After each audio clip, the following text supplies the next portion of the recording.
I'm Ilya Marchenko. I'm Janis Kudla. I'm Jesper de Jong. I'm Henry Laaksen. I am Francisco Cerundolo, and you are listening to the Game to Love podcast.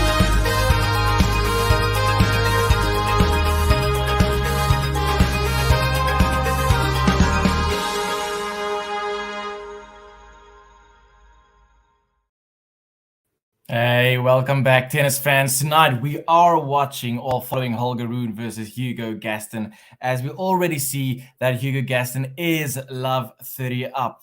Maybe a bit of a surprise. Tell me in the chat, what is your prediction for this match? Who's going to win and what is the final score going to be?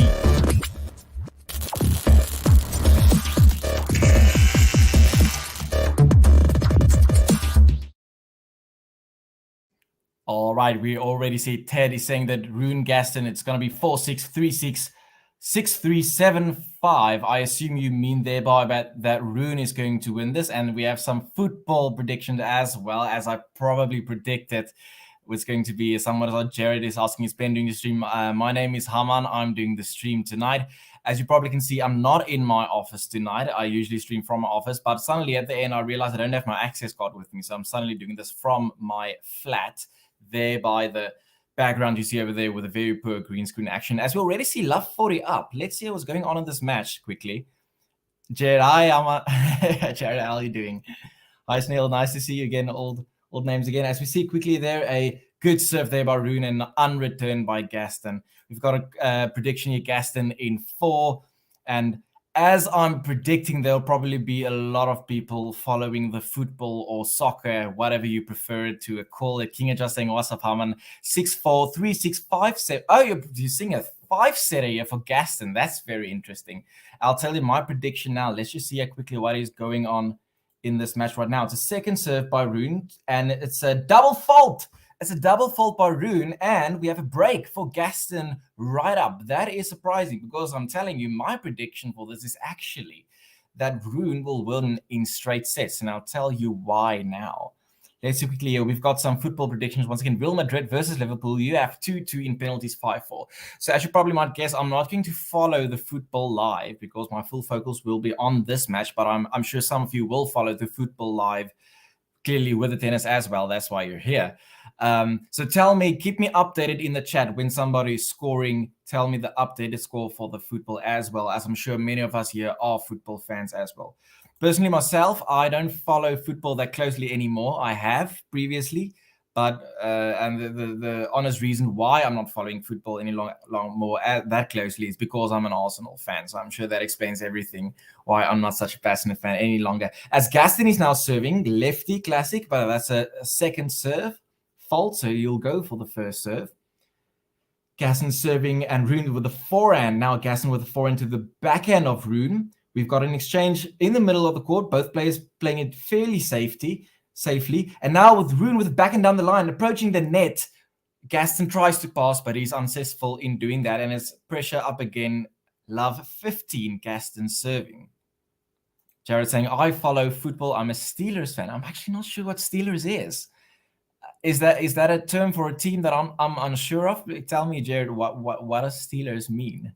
Snail asking me, who do I want to win between Liverpool and Real Madrid? I'm gonna tell you now, as Rune goes at the net, and he will probably win this for a winner. GASTON almost got there, but it's love 13 again, and I'm predicting that GASTON is actually going to break right away. I don't think, Rune is going to break right away. I don't think GASTON is going to hold his serve here.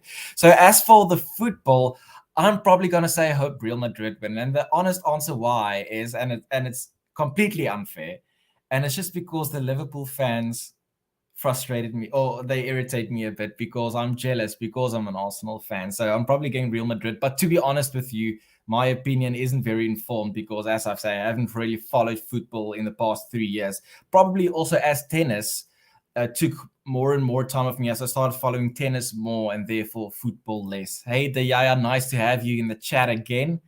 Many faces I saw during the mammoth match between Alcaraz and Ramos Vinolas, as GASTON already has 2 break points up again. And I'm thinking, Rune has 2 break points, and I'm thinking that he's probably going to break back and make it love all again, as GASTON is not able to find his first serve and is going for the second serve, as he serves to the backhand of Rune. Now Gaston with a slice. It's sort of a drop shot, not really. Gaston now with the backhand, and suddenly my stream is logging out. So just give me a second as I log back in again.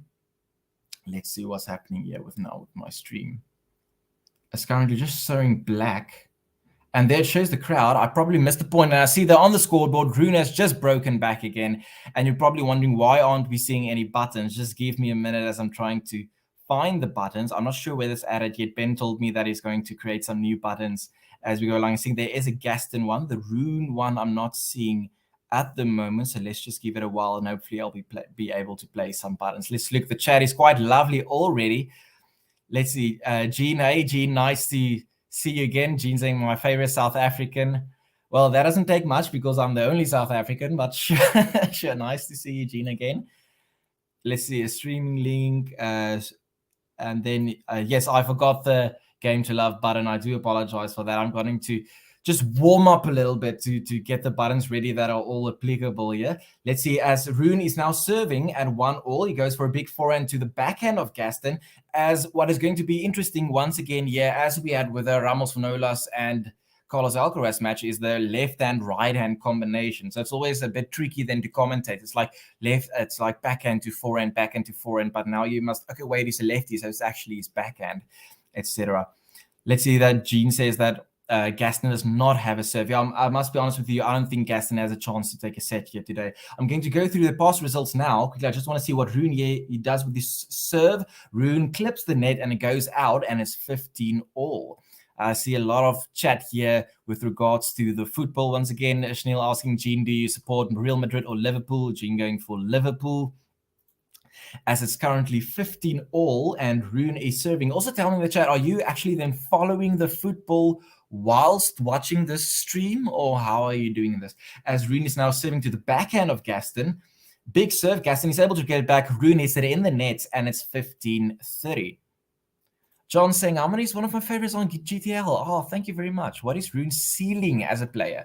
Now, that's a good question. So I actually want to quickly touch on Rune's clay court results so far this season. I just want to watch the service game quickly, and then maybe when it comes to 2-all, which I'm expecting is going to happen, although he is down 15-30, Rune on his own serve, as we see him now serving to the forehand of Gaston, but it's a fault. So let's go for second serve quickly. And then we'll quickly have a look at the results of these two players for far this season. And it's a double fault by Rune. Okay, so it's 15-40, and immediately we have 2 break points back available for Gaston. And that will be quite surprising in the sense that it will then be 3 breaks in a row.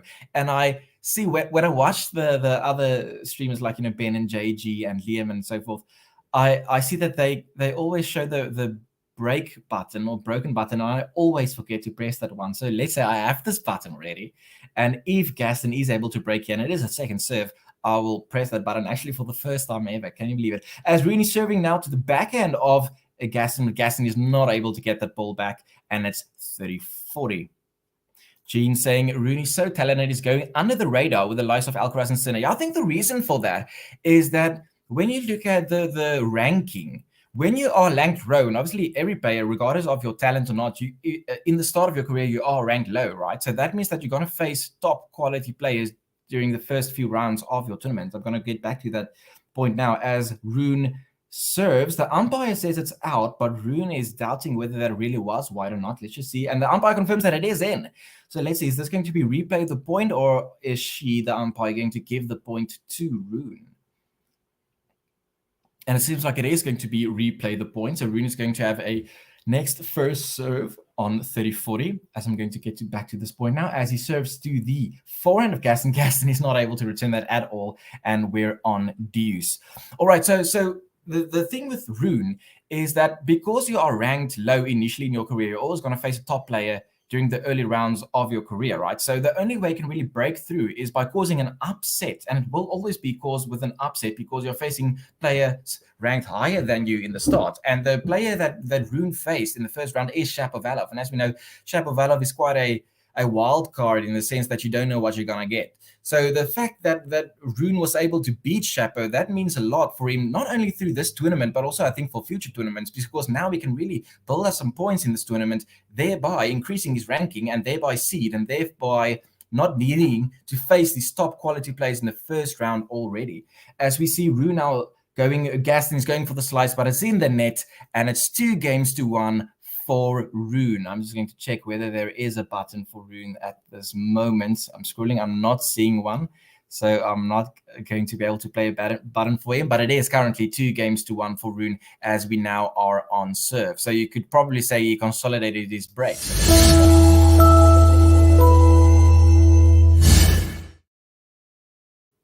Okay, Snail saying that, but Armand Gaston is a different player with the crowd. He has had some big results and he took team to 5 during his peak at Roland Garros. Yes, so in the 2020 Roland Garros, and I think when we think of Hugo Gaston, we think of the 2020 French Open, where he firstly beat Stan Wawrinka. Now, today, obviously, Stan Wawrinka isn't the Stan Wawrinka in his prime, but I think in 2020, Stan Wawrinka was still a very good player to beat. He was past his prime already in 2020, but still a very talented player to beat at that stage. And then he almost beat Team. And what I know from that match, as you might remember, is he attempted 55 drop shots against Dominic Thiem, of which 40 actually resulted in a winner. So 55 attempted drop shots and 40 resulted in him winning the point. No, I did not remember that by heart. I Googled that beforehand. Top quality research, aka Google. So yeah, it will be interesting to see how many drop shots he attempts this match. Jin saying, yes, I mean, like, he has so much potential. Hopefully he improves even more. Yeah, I'm sure he's going to. I'm really sure he's going to be a top. Definitely, if you look at him already now, I would already say he's a top 20 quality player. Hey, Lexi, nice to see you in the chat. And it seems like you are rooting for Rune. As Rune now, it's a forehand to the backhand of Gaston. Rune now with the forehand to the forehand of Gaston, who hits it long, and it's love 15. Yeah, Gene, looking at potential, most definitely. Rune has a lot of potential. I see a lot of debates on social media with regards to like Rune, Alcaraz, Musetti, Sinner, like who of them are going to be the top guys in the future? Okay, Jared saying, I wouldn't consider Rune over Chapeau an upset. Yeah, that's the thing. With Chapeau, you just really don't know what you're going to get, eh? So I guess from a Rune perspective, you might be glad that you got Chapeau in the first round and not maybe someone else who is a bit more solid with the more or less the same type of ranking than Chapeau.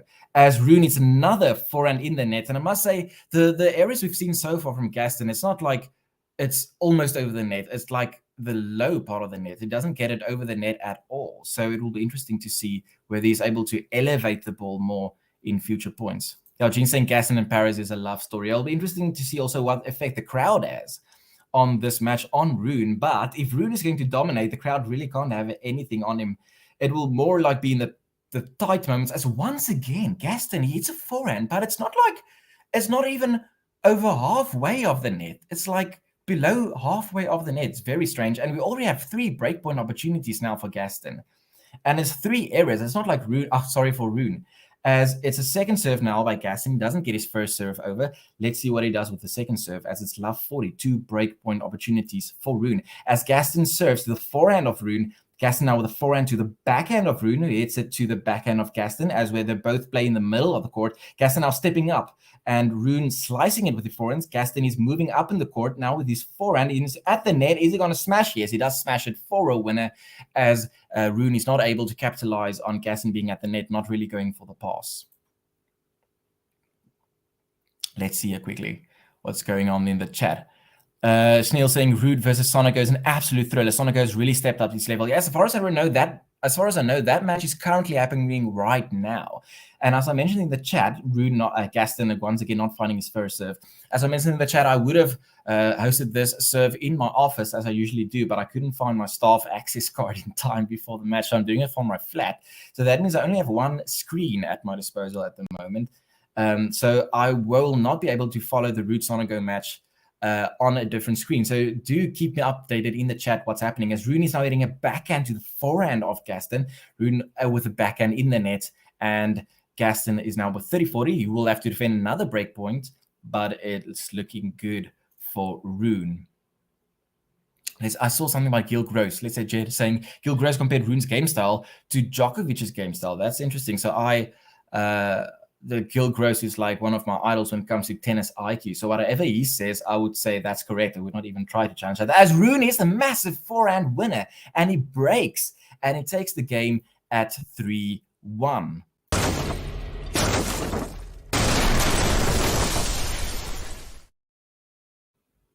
All right, interesting. So we've seen a lot of breaks now. Actually, of the 4 games, 3 of them has been breaks. Is that the plural for breaks? There has been breaks. I don't know, not sure, but let's say that is the correct usage of the term. As Rune is now going to serve at 3-1. Okay, Lexi saying Casper is going to the 5th.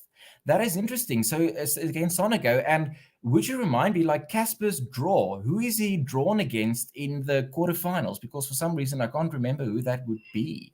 Is he in the bottom draw? I guess he is, right? He's in the bottom draw with Tsitsipas. But I can't remember now for some reason, like where in the draw he is. For some reason, he's just been under the radar in my draw. As Gaston now, it's a forehand to the backhand of Rune. Gaston now against the forehand of Rune. Gaston now is struggling. Rune is in control of this rally. He goes to the net. Gaston's going to try to pass, but he's not able to. Rune hits it away for a volley, and it's love 15. So yeah, saying, I must say, Rune must pressure Gaston early to keep him from the steering crowd. That's exactly what I agree as well. Like, the crowd is not going to be an issue if Rune just dominates the sets from the start. So with an early break, the crowd is not really going to be in trouble. Trouble is going to be at like a 4-all, 5-all. Then the crowd can really play on his mind. Snail saying, yeah, Rude versus Sonego. So currently 6-2, 6-7, 1-6, 6-4. Okay, that is very interesting. So we're going for a 5th set. As Rune now goes to the net, he goes for a drop shot. But Gaston is there and he hits it for a passing shot. And it's 15-all. Let's see, Gene saying, so glad you're covering this match. So, Gene, are you following the football as well along the side, or is your full focus currently on this match between Rune and Gaston? Let's see. Jared saying, watch out for the Rune cramps. Yeah, that's been a massive hurdle towards his success, as stated by Gil Gross previously as well, that he's very afraid that all these cramps is going to be an issue in the future, as we've seen some players previously being hurt by their injuries, making them not reach their full potential. You know, your Del Potros, your etc. As Rune needs a drop shot, Gaston gets there, but is not able to get it back. He hits it long, and it's 30-15. Charles saying Gaston is too good in the 5-set games in Roland Garros. I actually Googled this before this match, and he lost his first round last year against Richard Gasquet. So when we say he's good at Roland Garros, we're actually more referring to 2020, when he beat Stan Wawrinka and then almost beat Thiem. But also this year, he beat Alex de Minaur in the first round, which is quite an upset. Alex de Minaur was my dark horse for this tournament, which is probably why he lost, because the people I predict is going to win then usually doesn't. As Rune is going now once again to the net with a drop shot at the net, Gaston is not able to get there, and it's 40-15. Oh, 40-15. That brings back very bad memories, but it is 40-15.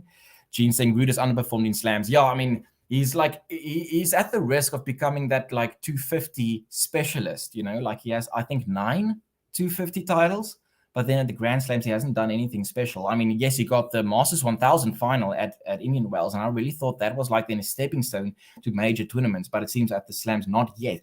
As Rune is now serving with a big serve, Gaston now with the forehand to the forehand of Rune, who tries to hit it down the long with a forehand, but he hits it wide. Gene saying he hasn't made a quarterfinal yet at the Slams, which is very surprising given his seed.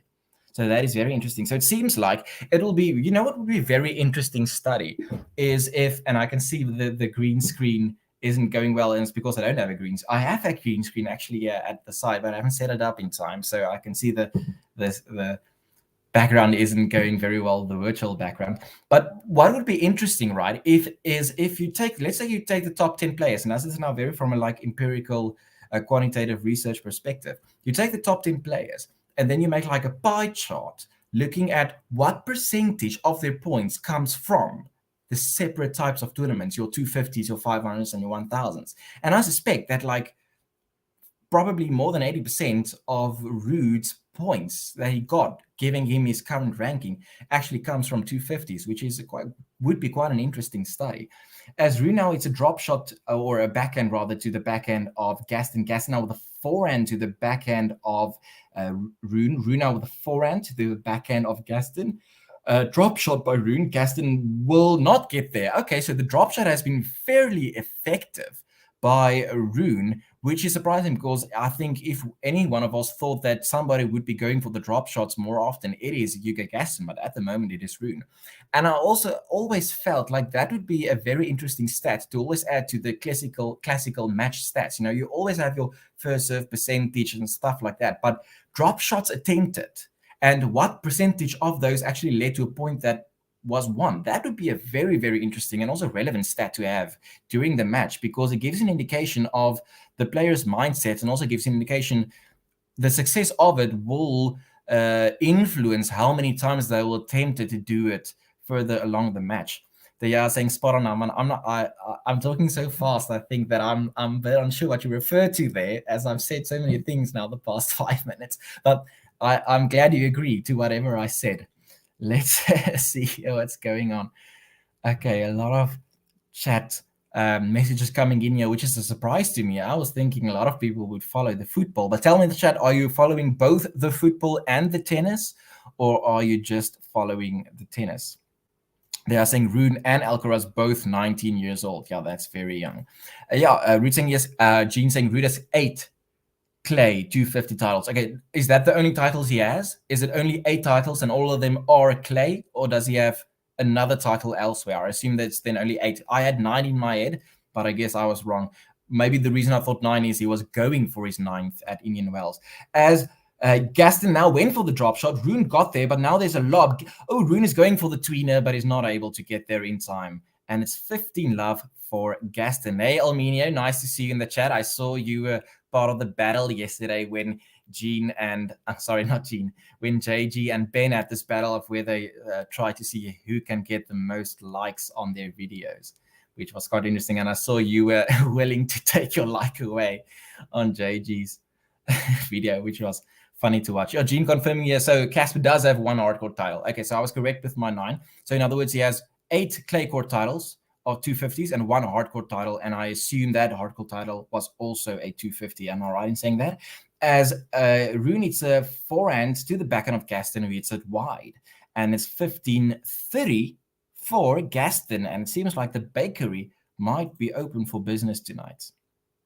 Jared saying it seems like Mercedes, Sinner, Alcaraz, and Rune all favor clay. That's a very, very interesting observation. There will be some great French Opens over the next decade. I'm sure one of them will take Nadal to 5 sets in the Roland Garros 2030 final.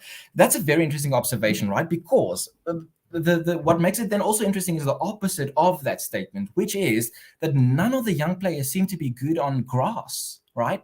Like you look at Wimbledon last year, and it will be interesting to prove this once again with statistical quantitative research, empirical, is when you look at the odds for Wimbledon last year, Novak was so far ahead of the rest. And the reason is simply because it's not necessarily because Novak is so dominant on grass. Yes, obviously he's very good on grass, as we see Gaston there hitting it wide, but also because none of these promising next-gen players are good on grass, which makes it a bit less exciting from a neutral perspective. But then, as you correctly state, Jared, is that Rune broke there. I somehow missed that. I missed the point. Rune broke there and is now going to serve at 5-1, as I'm trying to comment on this very interesting comment here of the next gen being so good on clay, but then maybe not as good on other surfaces, as Rune is now going to serve for the set. I thought it's an ace, but it seems like that was wide. Let's see, and I'm spending so much time on one comment that I'm missing some other comments, but it's because you have such interesting insights that I want to spend some time on it as Gaston hits that 4A winner. So I hope you're fine with me spending some time on the chat and maybe not commenting point by point at this moment, as I really find these comments by all of you very interesting. Let's see, Gene saying, I think Rue just struggles with pressure, or he just isn't good enough. Yeah, is it pressure? I'm not sure whether that's pressure, because I think if it was pressure, maybe he would have lost more finals at the 250s. I think if you look at Felix Auger-Aliassime, I think there's a good argument for it being due to pressure that he doesn't perform on the big stage. Also because he has then a bad record in finals. As we see Gaston now up Lafferty, maybe going to avoid the breadstick here. So I'm not sure whether it's pressure or just him being just maybe not that good as we think he is, as harsh as that might sound. Because winning all these 250s but then struggling in Grand Slams. Maybe it's just a case of the talent he faces in Grand Slams is just so much better. I don't know. Tell me whether you maybe agree with that statement or not. As Gaston is now hitting a backhand to the forehand of Rune, it's a forehand now. Again, forehand of Rune down the line. Gaston gets there. Rune is now going to approach the net, but Rune hits it wide. And it's 15-30. No, sorry, Rooney serving. So it's love 40, and it seems like Gaston is actually going to break back, and a game to love break back. Neil saying, following both football, but the football's not started yet. Oh, the football would have started at 9, right? But I heard someone saying in a chat in the Cam Williams tennis channel, I don't know whether some of you follow that also sometimes, very, very good, entertaining and what's the word, like smart guy. Someone in the chat there said that it's due to security reasons that they didn't start on time. So we have a comment here from Casey, let's go Liverpool. Let's see quickly here as Rune is now serving to prevent the break, but it seems like, what happened there? It was, Rune won the point with his serves. I thought it's maybe a double fight, but it seems like it just clipped the line, and it's now 15-40.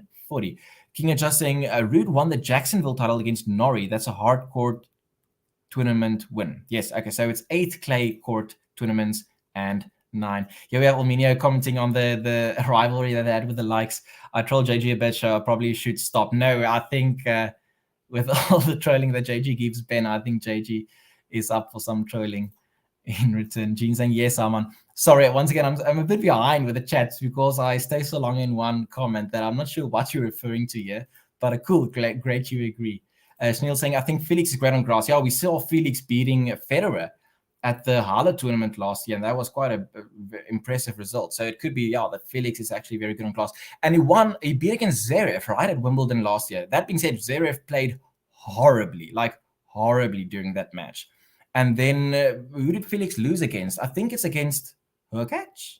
I'm not sure who Felix lost against at Wimbledon last year. Let's see, as I'm a bit behind in the chat.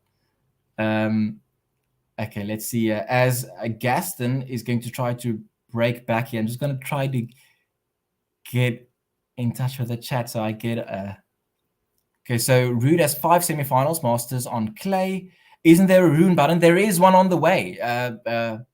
Ben told me he's quickly going to get one, and as you expect from his talent, he's going to make one in a few minutes, and it's going to be brilliant. I'm just sure about that. As Gaston is able to get that break back, and is currently 2-5. Probably not going to matter too much in this set, but it could maybe then mean that... No, sorry, I wanted to make a comment about how it could affect you serving first in the second set, but it probably won't. So, yeah, he broke back, but it's probably not going to have a big effect on the outcome of this set. This is the Yas saying, so far Carlos has played well on hard indoors and clay. He's lost to Medvedev, indicates he will do well on grass as well. Yeah, that's an interesting take. I saw that. Because when I saw that they're going to take away the points for Wimbledon, I immediately wanted to check, because one of my first thoughts was someone who wasn't the good player they are now. I don't want to say this. Someone who wasn't as good last year this time, but is now very good, would want to be able to then capitalize on some new points this year. And then I wanted to check, what did Carlos Alcaraz do last year at Wimbledon? And I think it was the first round he played against Medvedev, and he lost in straight sets. So if points were available during Wimbledon, he would have been able to then actually obtain a lot of points at Wimbledon, which he now isn't going to be able to do. And it's very interesting to take into account that he's ranked 6th ranked in the world, and that's with 0 Wimbledon points. So it's actually scary to think what his ranking then maybe could have been if he was able to, let's say, get a quarterfinal Wimbledon result.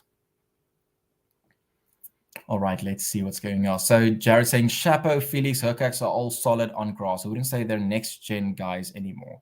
So I think what also makes it difficult to establish or assess which of the next gens are good on glass. I think grass, not glass, although we could have glass in the future as well. I don't know whether you saw that. Oh, that's a great drop shot there by Gaston, as we are now at 50-0. Ben Rothenberg posted recently on Twitter where they talked about they are able to make this some fancy type of glass, and whether we're maybe going to have a glass type of surface in the future for tennis. So I think what makes it difficult to assess which of the next gens are good on grass is, firstly, we didn't have a Wimbledon in 2020.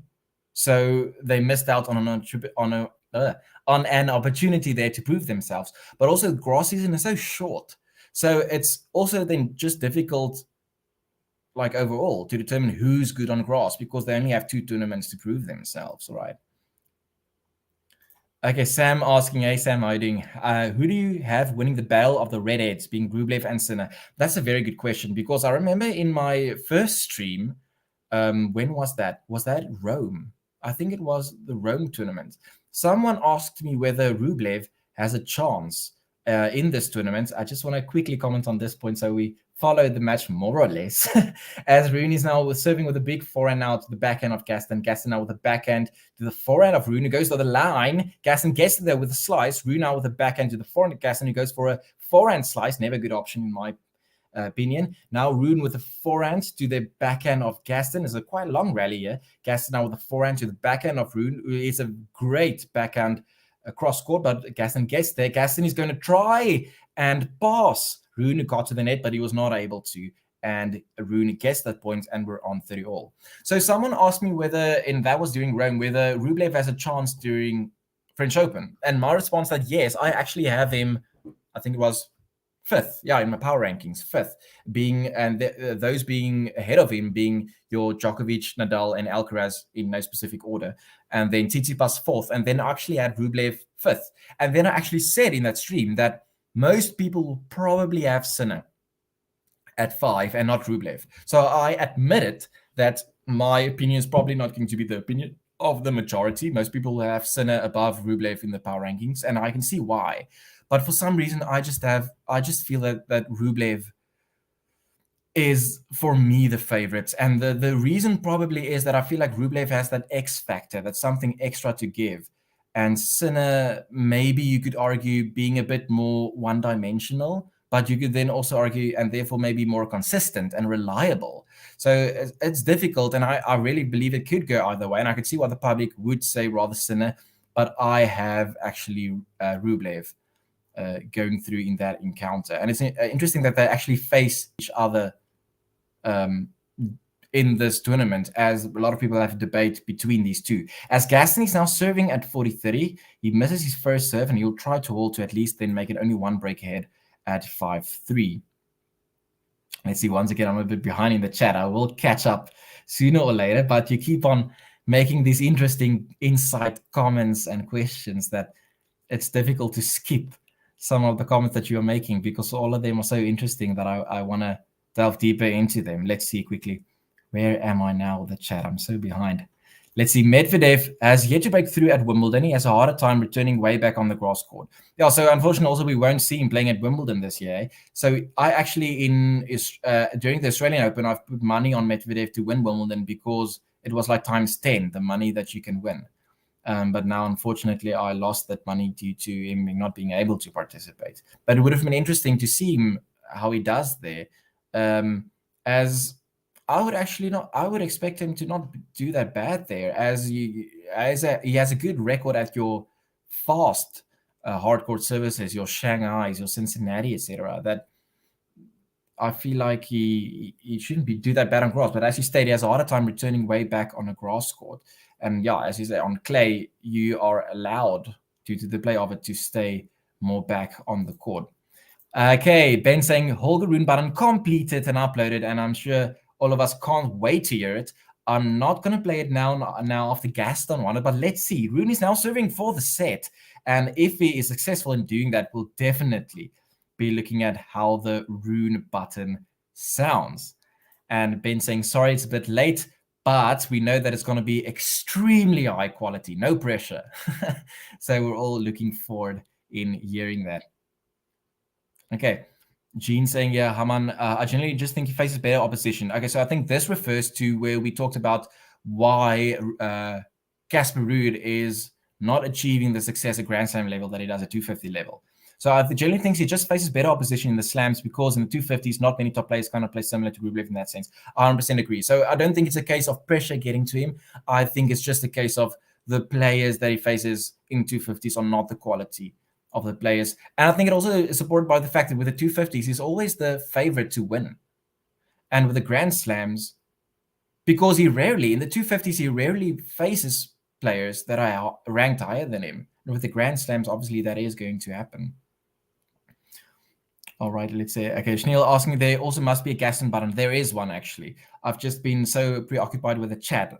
Sorry about that. So I haven't played that button yet. But yes, now we have a button for both players. Okay, yeah, yes, Ben Gaston just broke. We need the button played. Yeah, I'm going to get to the buttons right now. If Rune is able to, well, either way, if Rune is able to serve out the set, then we'll play his button. And if Gaston is able to break again, we'll definitely play his button. So either way, we are getting a button after this game. Shanti saying, I guess today a win for Gaston. Okay, that is interesting.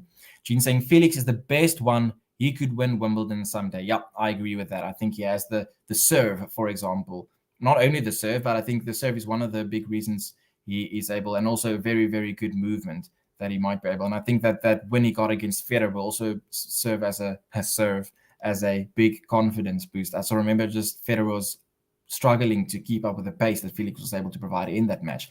As Rune is now hitting to the forehand of Gaston, Rune now with a backhand slice, but he hits it wide and it's 15 all. Alminia saying, getting to the quarterfinal at Roland Garros switched something in Medvedev's head. I doubt we'll see him losing first round clay matches again. It's very, very impressive. I mean, what do you think in the chat? Like, beating Kecmanovic in straight sets, I did not expect that. So that's very, very impressive. And I think he could surprise us throughout this tournament. Let's see what's up for Medvedev further in this tournament. King just saying, in the grass season, I'm going with Korda to do some damage. Okay, that'll be very, very interesting. Yeah, Korda is the only all-surface American player, in my opinion. Interesting. Still saying, Ben, you must be watching Champions League final. I'm sure many of you are. Ben saying, Harman is Gene's favorite GTL commentator. And he agreed, though, or he admitted in the chat once that there might be some South African bias up there. Gene saying, I think it's interesting, Harman. Sinner has too many physical issues, and in my opinion, the better player than Rublev, but I do feel like Rublev needs to step up in these slams. Yeah, I agree with that. Okay, let's see. Yeah, Gene admitting, yeah, I am biased. Yeah. All right, let's see.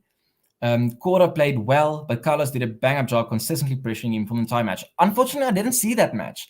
I was in bed the whole day yesterday, and I got to admit it's because I had a massive hangover, because it was my birthday 2 days ago. So I didn't follow that match ball by ball. Been saying I have high standards for your buttons, but with good reason, because all of them are so top quality. Okay, let's see. As Rune is now serving for the match at 40-15, Rune now with a big forehand to the forehand of Gaston, who gets it back. Rune now with a backhand to the backhand of Gaston. Rune now with the forehand to the backhand of Gaston. Rune now with a backhand. Gaston now with a forehand to the forehand of Rune, as they're both just playing safely. Gaston goes for a forehand slice, never a good sign of confidence, as Rune now hits a forehand winner with the angle, and he takes the first set, and now for the first time ever, and probably for not the last time, but for many, many years to come, let us hear for the first time the button for Holger Rune, as I'm just scrolling to try and find it. I'm not finding it. So, Ben, if you are in the chat, I have it. Okay, let's hear the button for the first time and for many years to come, the button for Holger Rune. She don't take your breath away. Holger Rune. She don't take your breath away. Holger Rune.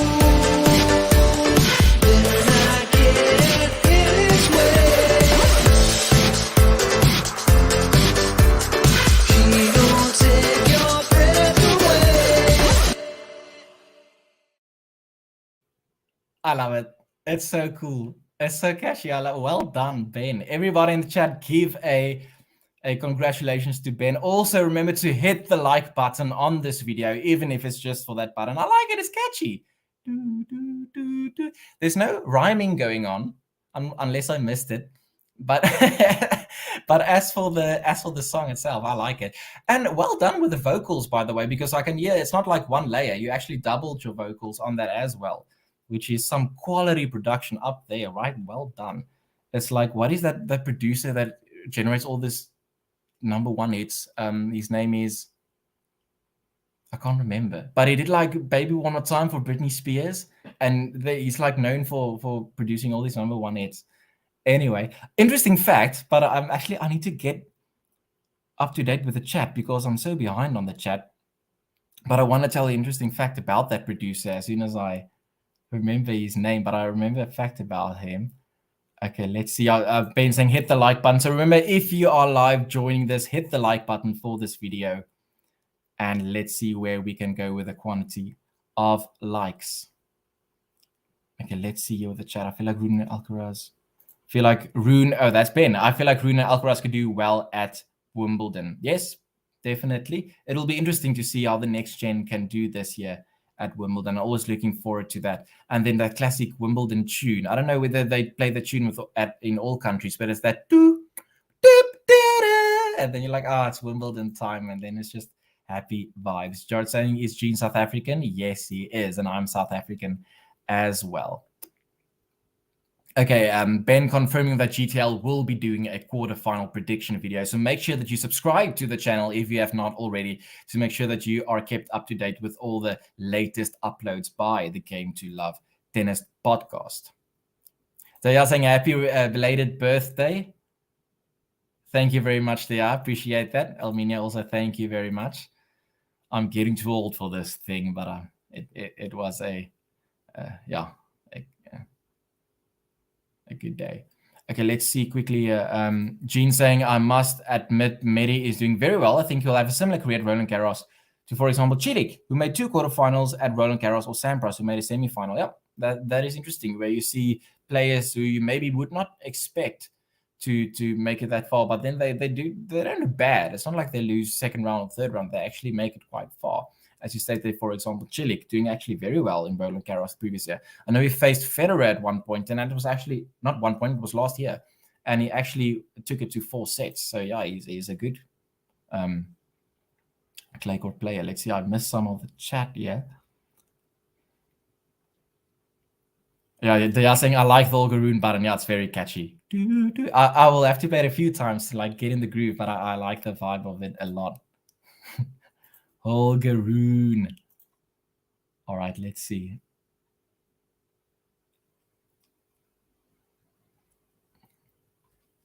Sorry, I'm trying to get up to date with the chat here as Gaston is now serving the first game of this second set. Oh, Jing saying Cilic and Sampras did well at Roland Garros, despite clay being their worst surface. King just saying Korda can win Wimbledon. It'll be interesting to see the odds for Wimbledon, the right-out win predictor, like where Korda is ranked in that predictor. Oh, GTL has an original Wimbledon tune. I can't wait to hear it. I only started following GTL this year during the Djokovic case. So I'm looking forward to hearing that then. All right, let's see. King is just saying, I think Medvedev would win Wimbledon if the Wimbledon actually allowed Russians to play. Yeah, Jing also confirming that Korda is also good on grass. So yeah, it'll be interesting to see what the odds is for Korda as Gaston is able to take the first game of the second set. And let's see what Gaston has in store for us with his button. This guy never gets it wrong. France is where he's from. We'll sing his song. Hugo Gaston. This guy never gets it wrong. France is where he's from. We'll sing his song. Hugo Gaston. Nice. That's the first time I've heard that, actually. I like it a lot. As we are up to date with the chat, can you believe it? Once again, I do apologize. I was so behind on the chat. And I barely have commentated on the match this far because I was focusing on some very, very interesting points and comments raised by you in the chat. But thank you for that. It's always interesting. I mean, that's what makes a live stream different to watching the TV. It's like a community. It's not like you're watching, but you're actually participating when you're following Game to Love in the live matches. Like you're partaking in the chat, you're watching it with people, but you're also like enjoying the chat and opinions by the people that love the same sport that we all do. All right, let's see here as Rune is now serving in his game. They are once again debating whether the mark is actually on the line or not. I mean, classic French Open.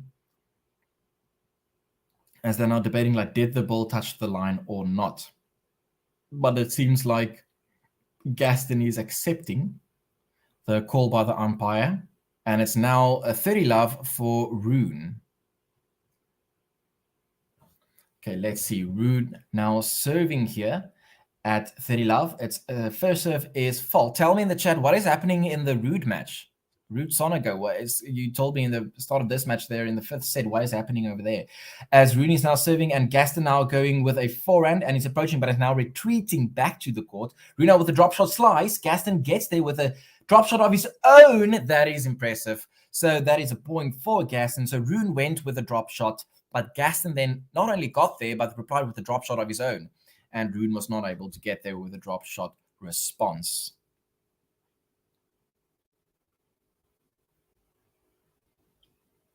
Yeah, Almina also asking, what's happening in Casper Ruud's match? Tell me in the chat.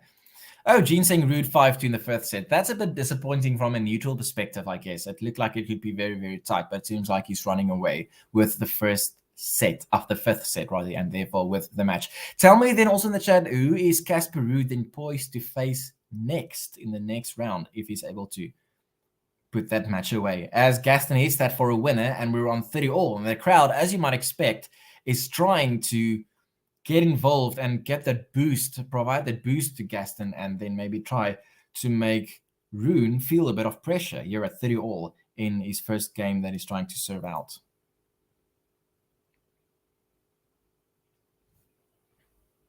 Okay, Gene saying Ruud faces Hurkacz next round. Okay, that will be an interesting matchup.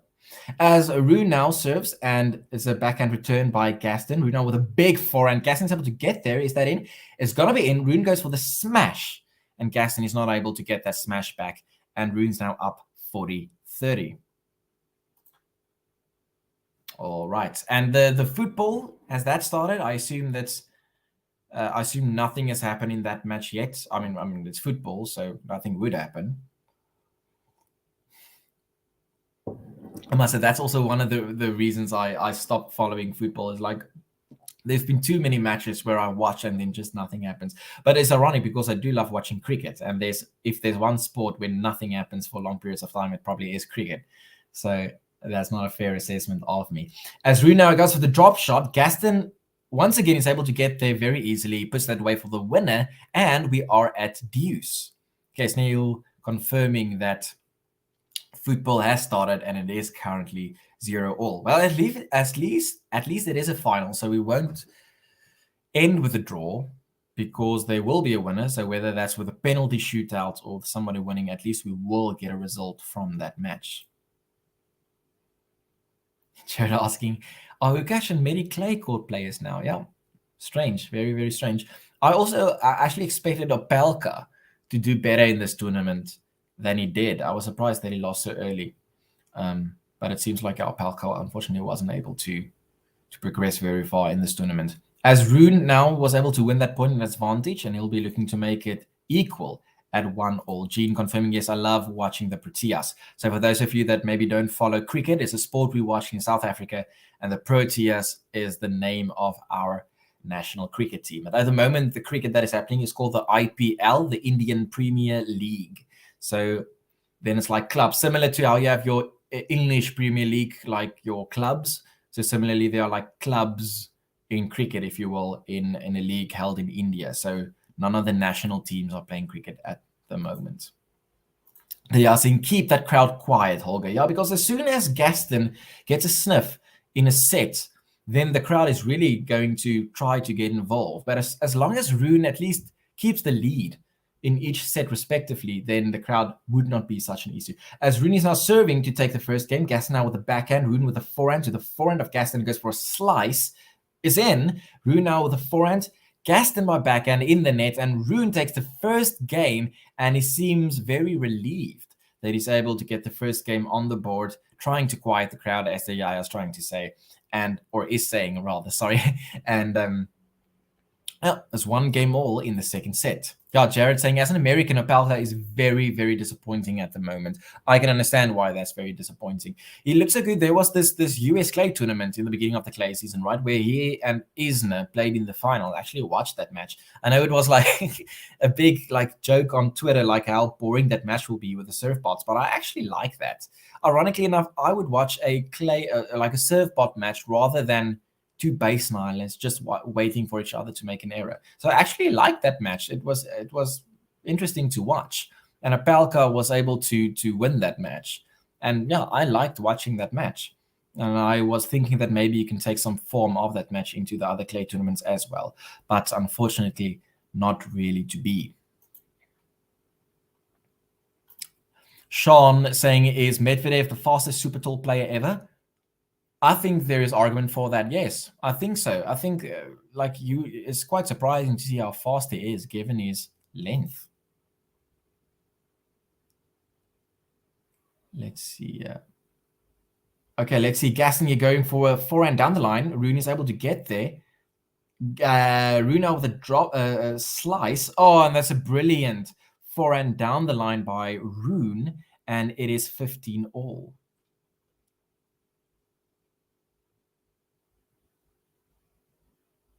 They are saying, I first saw cricket in London many years ago. Sadly, I fell asleep. Well, I assume that wasn't at Lord's then, because one of my life goals is to go and watch cricket at Lord's. That will just be fascinating, and Lord's is in London. So I assume you didn't fall asleep in Lord's, because a lot of people would do anything to get that opportunity. I remember also the semi-final at Wimbledon. Do you remember when Nadal and Federer played each other in 2017? The camera, like, it was positioned to this kid, and this kid was reading a book. He was literally sitting there reading a book and not following the Federer-Nadal match at Wimbledon.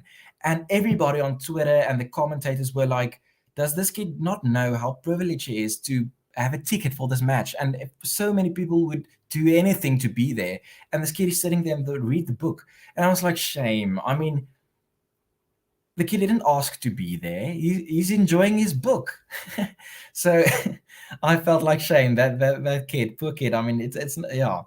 If you want, it's similar to like if you take me to a massive games, some like basketball game that I'm not going to relate to because I don't know anything about basketball, maybe I would find my Star Wars book more interesting than the game as well. But yeah, what do you think in the chat about that? Do you remember that? Did you see it? And what's your opinion on that? Ginga just saying, agreed, Opelka disappoints until especially Isner, though especially in the Davis Cup against Sinner, losing 6-2, 6-0. I actually don't remember that. But okay, yeah, that is definitely disappointing. As Gaston now goes for the forehand down the line, Rune is able to get there with a forehand down the line of his own. Gaston now with the forehand to the backhand of Rune, goes for the drop shot. Gaston is not able to get there, and we're back to you. So the drop shot has been very, very successful by Rune so far in this match. Jingsing Opelka hasn't had the results in slams either. I remember a few years ago he played against Dominic Thiem in Wimbledon. And Dominic Thiem was, and that's actually the first time I've seen Opelka play. I can't remember what year that was. But you would think that with that serve, he should be able to get so many free points on grass that he maybe could be a threat there. As although it's not like Isner, like Wimbledon is not his favorite surface. As Rune goes with a drop shot, and it works again. It works again. And it's now advantage and break point opportunity for Holger Rune. All right. Let's look at this match here quickly. I'm going to get back to the chat right now as Rune is trying to get the break point and thereby silencing the crowd. Gaston with a serve, a good serve, wide. Gaston now with a drop shot. And Rune gets there, but Gaston is at the net and he hits it away for a winner. And we're back on deuce. Casey is saying Rune wins the final set 6-3. Is that a prediction or is that the final result? I assume that's a final result. Okay, so Rune is then through to the next round. And as Jean pointed out, he will be facing Hubie Hurkacz in the next round. B2FL saying cricket is ridiculously dull. I can see where you're coming from. I do. I found it very interesting, but I can see from a neutral perspective why it would be considered dull. But I really believe, and I assume you mean then Test cricket is the most dull form of cricket. But it's like when you start to learn about the rivalries and the strategies, and like when are you going to declare before the second innings and stuff like that, then in my opinion it becomes very, very interesting. But I can see why it could be considered dull. Well, if you don't consider this stream to be dull, remember to hit the like button on this video and subscribe if you are new to the channel. Gene saying you're 6-3. I assume that's the final result then for Casper Ruud against Sonego. Yeah, Rune out drop shotting Gaston is nice to see. Yeah, the drop shot has been very successful for Rune throughout in this match. As Rune is now another breakpoint opportunity at advantage, and the game duration for this is now already 5.5 minutes. Have you seen today Iga? Sorry, I'm just going to watch this point as Gaston is not able to get his first serve in. He's going to go for his second serve on breakpoint. And he serves, Rune runs around to his forehand, and Rune hits that ball along, and it's a break by Holger Rune.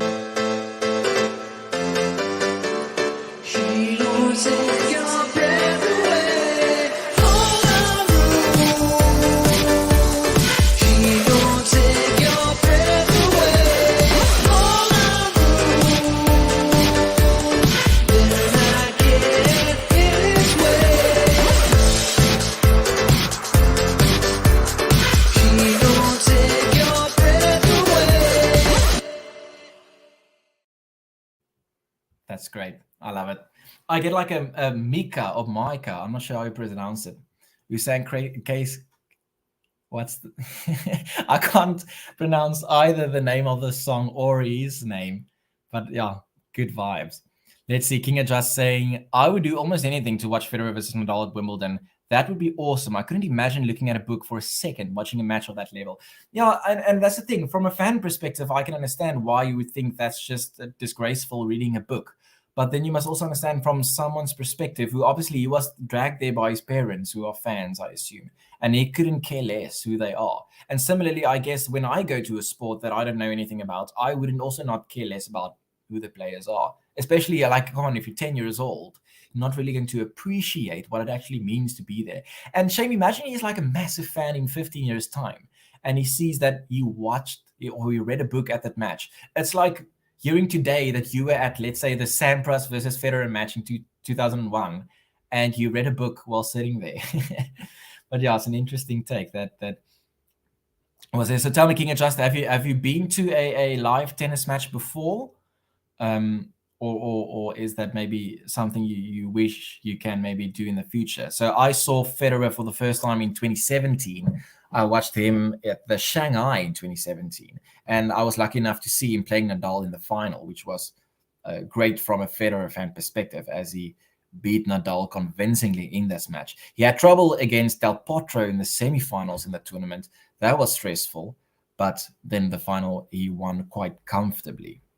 And then I also saw the charity match between Federer and Nadal in South Africa, but that was disappointing to watch because you sat so far away, because it was in a soccer stadium. So the seats were so high up that you could barely see who's playing. You just believed in that it was Federer and Nadal playing.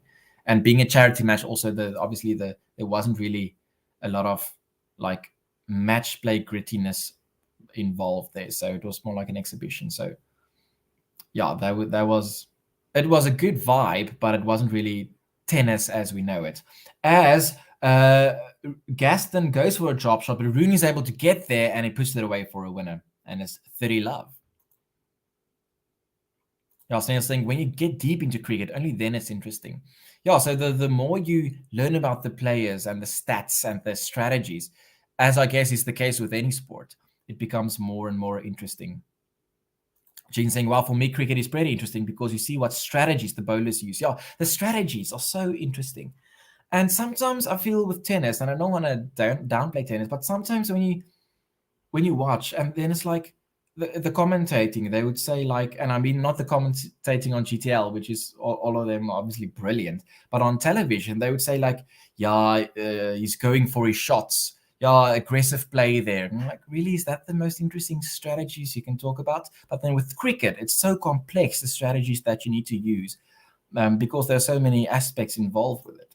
While with tennis, I guess it's a point-by-point thing, like every point is reset and you start that point from scratch, which makes it interesting from a certain point of view, but also different. So there are definitely arguments going both sides.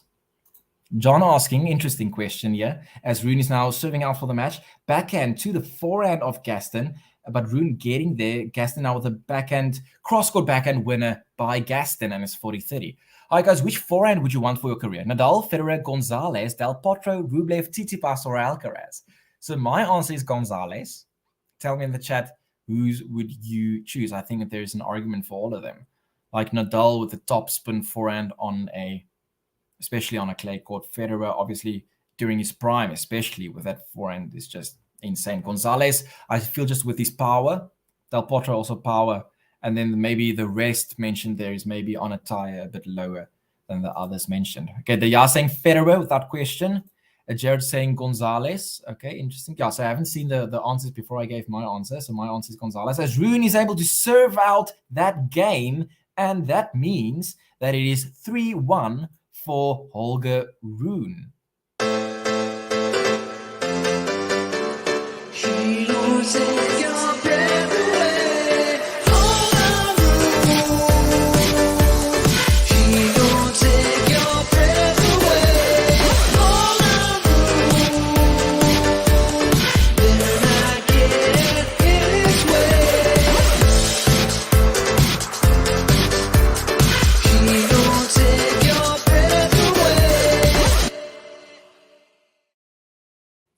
All right, there was no change of ends after that point, as now poised at 3-1, or not poised rather, but Rune having the break there as Gaston is serving for the match. Gaston goes for the drop shot. Rune is able to get there, though, once again, and the drop shot is not working at all throughout this match. It would, once again, as I've stated earlier, it would be interesting to have a drop shot stacked on the match stats to see how many times each player attempted one and how many of them were successful. Neil saying Delpo with the best forehand, but of course the injuries, it's a big pity. And I saw his forehand when I watched in Shanghai in 2017, and it's huge. It's really, really big. And I assume you've also seen these YouTube videos where they edit as Gaston goes for another drop shot, but it doesn't go over the net.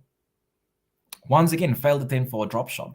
Those edited YouTube videos where they put a hammer in the where the racket usually is with like editing, and then because they say it's like Thor when he hits his forehand, and it's big. It's a really, really big forehand. Armenia, so I didn't know Ben worked with David Guetta. Ben, if you're listening, I would take that as a compliment. Well done. That is a very, very catchy button. Yeah, that bass is, and it's the piano, right? Do do do do do do. Some nice piano chords going on there. As Rune tried to run back because he was going into the court deep, but okay, so what happened there, Gaston went for a drop shot, and then Rune was getting there, but then he was at the net. So when Rune then headed back to the court, Gaston was not in position to return that. Rune was 201 before the tournament. I'm going to assume that's drop shots, and I'm also going to assume that's not necessarily accurate. As Gaston goes for another drop shot, and was that in? So Gaston went for a drop shot, Rune got there, but then Gaston went for the lob as Rune was at the net, and now they're arguing whether the lob by Gaston was in or not. And the ref says it's in, or the umpire. Oh, that's a great lob then by Gaston. And now that means it's 40-30. PK saying Del Potro has the best forehand. Kuram saying good night, guys. Good night. Have a good rest. Hope to see you in the stream soon, Kuram. If you're still online, before you go, hit that like button on this video. Gene saying, my friend was there at the exhibition match too, Aman. So Gene, tell me, why were you not there? Did you try to get a ticket and you weren't able to get a ticket in time because it sold out in 10 minutes? Or were you maybe just not interested in going to the exhibition match? King Adjust saying, I watched Oh, yes, I think I asked you previously on the chat whether you were at a live tennis match before. I watched a challenger tournament twice, and players ranked 200 to 500 in the world is amazing tennis. Last time I watched over 8 hours straight, and I watched multiple days of it. That's very interesting. So I also assume then at a challenger, you can get quite nice seats where you sit very closely to the court, and thereby being able to really take in and admire the skills that are at play at such a tennis match. Lexi, thanks, Aman. Bye, fans. Good luck, Rune. Rooting for you. Thank you very much, Lexi, for joining the chat. I'm sure I will see you in the future video as well. Jared asking, Aman, was the charity match stadium full? Did you see when Nadal and Federer were reading children's books to the kids? Yes. Federer couldn't stop laughing with Nadal's English. Okay, yeah. So the stadium was full. There probably were empty seats, which is disappointing when you consider, as I've said now earlier, the tickets are sold out in like 10 minutes. In fact, I couldn't get a ticket during that within that 10 minutes. I wasn't able to get one. I then got one from someone else, which is I felt was so unfair because I truly believe I'm the biggest Federer fan in the world. And I'm not proud to say it's actually embarrassing because like I bake a cake for him every day on 8th of August when it's his birthday and all those things. So I felt like really, and then you get frustrated because you feel like there are probably people sitting there who doesn't even know how many Grand Slams he has. And then they get a ticket to watch the match. And it's like, ooh, I got a ticket and now it's cool because I know it's a trendy thing on social media, but then it's like, do they really deserve it? So I actually remember at that stage, I felt like before you should be eligible to get a ticket, you should be able to answer a quiz. And not like difficult questions, just like, how many Grand Slams does he have? You know, if you can't answer that question, then I'm sorry, you don't deserve a ticket. Tell me if you agree with that statement. You don't deserve a ticket. So there were some empty seats, but it was full. And the atmosphere was great. But that's the thing. It was more like about the atmosphere of a tennis reunion for South Africans, which doesn't happen often because we don't have an ATP tournament. So it was more like it was cool to see everybody there being Federer and Nadal fans rather than actually watching the match. In fact, I don't think I really watched every point. It was just like enjoying the atmosphere while being there. King Adjust saying, Jack's sock autographed some of my balls and a hat for me. Also, if watching 200 to 500 ranked players is great tennis. Okay, so I assume Jack Sock then played the exhibition tournament. That's fantastic to be able to see that with these forehand, with these like wristy forehand shot. As Gaston went to the net, but Rune was able to lob him, and it's 15 all. Alminio commenting on the greatest forehand, it must be the hammer of Delpo. Gene's also saying you choose Delpo. Rune seems to understand to speed it up. Yeah, I think he doesn't want to give the crowd a chance to really play any effect in this match. Terry saying, I like your style, enjoying the in-depth analysis. Thank you very much. I must say, I usually comment on each point exactly as it happens. And I must say, this match thus far, I haven't really commented on each point individually as Gaston and Rune went there for a drop shot, but Gaston was able to get there and it's 15-30. So usually I comment on each point individually, like what's going on, like forehand to the backhand, because I know like when you're driving, and I don't know whether this case, it would be interesting research thing to like see how many people following GTL is listening to it whilst driving, because I know I am. Whenever I'm driving, I want to follow GTL while driving to follow the score. And then it's nice to hear like point by point basis.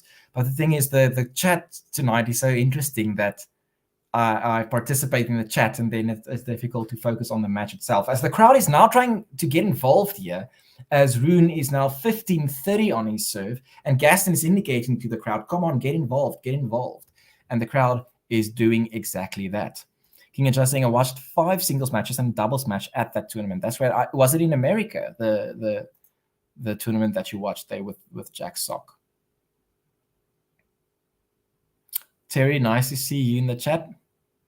As Rune is now hitting a forehand to the forehand of Gaston. Rune now with a forehand down the line. Gaston gets there with his backhand. Rune now with a forehand cross court to the backhand of Gaston. Rune now with a backhand. That's a great cross court backhand there by Rune. I thought that ball was going to hit the net because it's over the higher part of the net, but it's a great cross court backhand there by Rune, forcing it to 30 all. Gene saying, yes, I couldn't get a ticket. I think I had family duties that Saturday.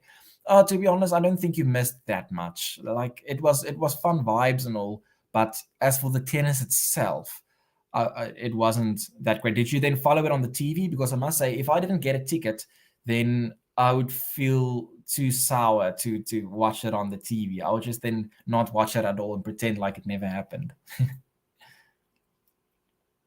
King of Justin also, oh sorry, I missed the chat there. You said also the seats at the tournament were awful, even with the cushion. My back hurt for days, but it was still really good. Besides that, yeah. So I assume it was one of those chairs where you don't have a something for your back, right? So you had to sit like upwards, force yourself upwards during that match.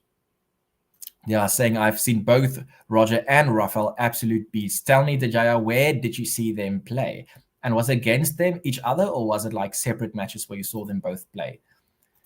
Jean saying, tell them, Aman, they clearly don't have the tennis knowledge like us. Yeah, I assume you referring to my complaint that the people that get tickets to these matches don't have the knowledge or the passion, for that matter, of the people that are not able to get tickets because they were unlucky or not getting tickets in time, or they don't have these connections where some of these connected people maybe get tickets before the general public. So let's say you have a business and they book like a block of seats, and then either people attend that don't really appreciate the tennis on hand, or they don't even attend, and then there are empty seats, which is always very, very sad to see. King of Just saying Jack Sock won the final, didn't get to watch the final, but I watched him play in the quarterfinals. All right, interesting. Jared saying there needs to be a 250 event in South Africa. Well, that would be great. That will be great from a South African perspective. Let's see. As Gaston is now going to serve, Rune held his serve at 4-2. Gaston is now serving at 2-4. Yeah, I remember one of the first match for Africas by Roger Federer. He played against Stan Wawrinka, and it was in Switzerland. And I remember that time saying, why on earth would they not have the match for Africa in Africa? Like, surely that makes sense. And then finally, like 5 years later, it was actually in Africa. And I remember when I saw that, is like, it was that thing by Vogue where somebody answers like 100 questions. And it was one of those Vogue videos where Federer was answering 100 questions. And then one of the questions was like, who was your biggest rival? And then he said Rafa. And then during that sentence, he said, and that's why we're going to play an exhibition match in South Africa. And I was like, oh my word. That was before like there was even an announcement on Twitter, Wimbledon, or anything. And then as soon as I saw that, that's a massive return there by Rune down the line. And it's 40-15 on Gaston's serve. And I remember I was like, I think I'm one of the first people in South Africa that now knows about this. And then I was like, okay, gotta get a ticket. And then ironically, I was not able to get one initially, which I obviously would say is unfair, as Gaston is able to hold his serve there. So it's only one break, and that's a game by Hugo Gaston. This guy never gets it wrong.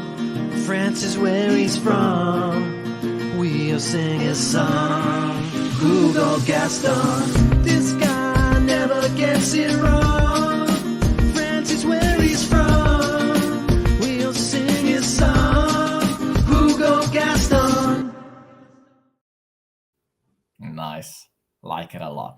The guy is saying, yeah, I saw them both, the both being Federer and Nadal at Flushing Meadows. I'm originally from New York City. That is insane. That is definitely also one of my bucket lists. I want to go watch the tennis there. Actually, my flatmate today asked me, he doesn't really follow tennis, but we watched the Iga Swiatek. I think I'm pronouncing it 80% correctly. That's good attempt. We watched that together today, and he asked me like, so he asked me first, like, okay, so obviously Wimbledon is your major bucket list for a Grand Slam to go and watch. And I'm like, yes, that is. And then he asked, like, what would be your second bucket list place to be to go and watch tennis? And I was like, that's a good question. I haven't thought of that before. Because you could make a case for all of them. And then I actually went for US Open, because to be in the Flushing Meadows, they're like the highest capacity stadium. I think that could just be insane atmosphere to be at. So I would love to attend the Flushing Meadows one day. Federer's mom is from Joburg. That is correct. Her name is Lynette, as far as I'm correct. I think it is correct. Lynette Federer is his mother's name. I think so. Yes. Haman, have you been to UM? I'm not sure what UM is. So I would be able to tell you as soon as you tell me what UM is. All right, let's see. Rune now serving here at 4-3. And he serves a fault. Second serve. The atmosphere is beyond electric at the US Open. Yeah, I can just imagine it must be insane, especially like in a night match. Like I remember for example, the Federer Djokovic final in 2015. A lot of Djokovic fans were upset that the crowd got too involved there, but I was thinking the atmosphere in that match was probably insane. As Rune is now serving to the backhand of Gaston, Rune now with a forehand, and Gaston now with a forehand, Rune with a backhand down the line. Gaston gets there, Rune retreats, goes with a forehand to the forehand of Gaston, who's just able to hit it in the ground, and is 30 love. What I like about Rune's play here tonight so far is that as soon as he's control of the rally, so it's a big shot, whether that be down the line, and you can see Gaston is now going to struggle. Rune is not scared of moving up the court, which is a very good sign in terms of confidence. As Rune is now serving to the forehand of Gaston, again, he steps in. He goes for a massive forehand. He's now at the net, and he pushes it away for a winner. And that is exactly as I said on the previous point. As soon as he's in control, he steps in. It's like what Federer also likes to do. So yeah, that's entertaining to see. As he's up 40 love, is he gonna get a game to love? Meaning I should get my button ready. I haven't played much buttons tonight yet. And he serves. And once again, he steps in. He goes to the net. And is he going to smash it away for a winner? He smashes it, but Gaston is there, ready to to return it. And Gaston hits that long, and it's a game to love by Holger Rune.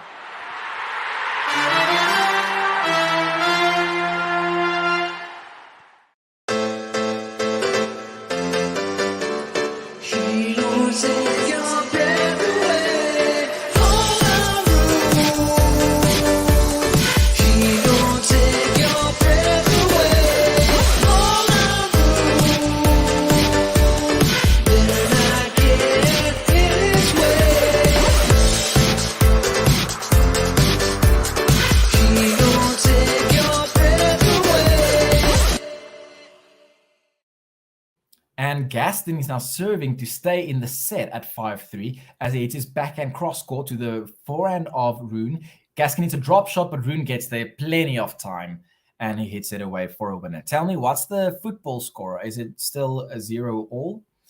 They are saying they sell a lot of beer for night stations. Yeah, I can imagine. So in South Africa, when we watch cricket, so I often go to Newlands. It's a cricket ground. And then what they do is they make this, and Gaston goes to the net.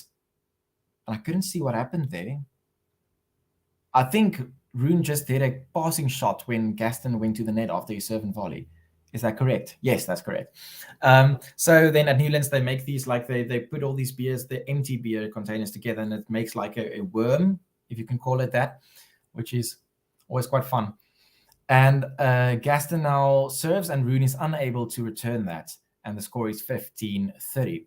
Yep, Rune is very aggressive. I like this kid too. Yeah, very aggressive by not being scared to then go into the court as soon as he feels like he's in control of the match. As Rune now serves, it's a fake drop shot. Rune gets there. Now Rune retreats. That's good play there by Gaston. It was a fake drop shot, and Rune smiles because he was fooled there. Jared asking, which is the best area of a tennis stadium to sit during a match? That's a good question. And I would guess the answer would be similar to where the camera would be when you are watching on the telly, right? So in other words, if I'm looking at the screen now, that's a great backhand down the line by Rune. Rune is in control of this rally. He goes down the line with his forehand again. Gaston gets there. Now a big forehand by Rune to the forehand of Gaston. Rune now with a forehand, and now the rally is neutralized. Let's see what's going on from here. As Gaston's a forehand to the backhand of Rune, as they're now just playing the ball in the middle of the court. He's going to go for the first change of action. And as Gaston goes down the line with the forehand, but Rune gets there with a slice. As Rune goes with a backhand cross court to the forehand of Gaston, who slices it. Rune with a big forehand and makes Gaston run. But it's in by Gaston. Rune with the big forehand again as they keep on rallying, and the point is neutralized. Rune goes for the drop shot. Gaston doesn't get there, and it will be another break point and therefore set point opportunity for Rune. Yeah, so I'm guessing, but tell me in the chat if you disagree with me. I would guess the best place to sit would be where the camera is. If I think like if you sit on the side, right, then you can't see how left or right the point is. If you sit across the players, then you can't see how deep it is. So you have to now decide which is worse. Would you rather not see how left or right it is, or would you not rather see how deep it is. And I would say it's more important to see whether the ball is left or right than whether to see if it's long or short. As Rune takes that point, he breaks again, and he takes the second set, 6-3. She don't take your breath away. Hold on, she don't take your breath away. Hold on, better not get in its way. She don't take your breath away. And we are up then 2-6 to love for Holger Rune, but the trainer is up. Somebody threw a beer can. Somebody threw a beer can from the crowd on the court, and they are cleaning that up. But the trainer is out for Holger Rune, and they are like massaging his leg. I don't know what to make of that. It's interesting because he's 2 sets up to love, but it seems like something is bothering him. Let's hope that it's not too serious. Yeah, saying that looking at the question relating to where's the best place to sit during a tennis match. From my experience, the upper tiers, lousy seats have the craziest fans, but the closed seats are fantastic. I guess it's one of the cases where, like, I assume the most expensive seats are purchased by like companies. So then they would take their clients, I assume, to impress them. So they are not necessarily the biggest fans, but also probably they feel like they have to stay professional because they are there for a business trip. While the people at the back are probably then more your diehard fans.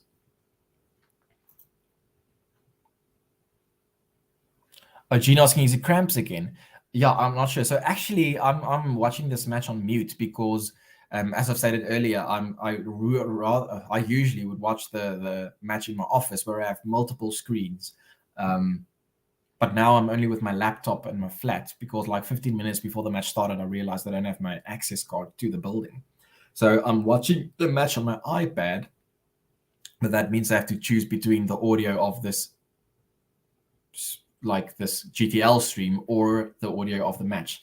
And I chose the audio for the GTL stream to be able to hear Ben's bangers. So the buttons. So I'm actually not sure what the commentator said, like what is the injury about. But if you know in the chat, let us know.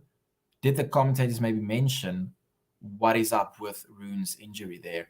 As Rune is now serving as he broke to get the first set, and it's love 15, but we'll definitely keep an eye on whether he has struggles moving. But hopefully it's not a cramp because then it's just getting ridiculous. As Rune is now serving to the forehand of Gaston. And now a slice. Rune is going to the net and Gaston gets it back, but Rune is at the net again and he takes away for the slice. Okay, so what I'm going to do is I'm actually going to insert my headphones into the iPad and try to listen with the comment. Oh no, but there won't be any commentating on the stream anyway. There are no commentating on the stream anyway, so I won't be able to hear the commentators. So yeah, tell me in the chat if you know what is the reason for the trainer coming up. Jared saying, gotta run. Thank you for joining. Jared, I'll definitely see you in a future stream once again. And yeah, see you again soon. I hope you enjoyed this half coverage. And thank you everybody for joining tonight this far. If you're liking the coverage, remember to hit the like button on this video. Let's see how many likes we can get. Sean saying Rune needs to do what Andy Murray did with his fitness regime when he was younger. So what was that? I'm not sure. Sorry, I'm not sure whether it's Sheen or Sean. But yeah, tell me what did Andy Murray do to prevent that from preventing him to get success?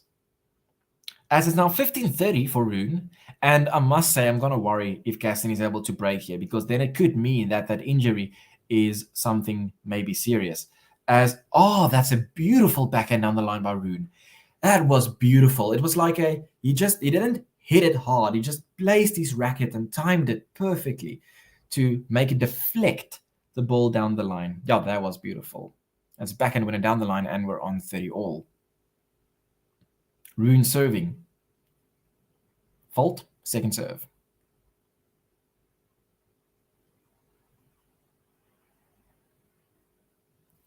He serves a double fault. He serves a double fault. And this is a bit worrying signs, to be honest. And Gaston has a break point. And it's maybe also interesting, maybe Rune will then now try to shorten the points and go to the net if it is truly a problem with his leg. Let's see. He serves. A good serve.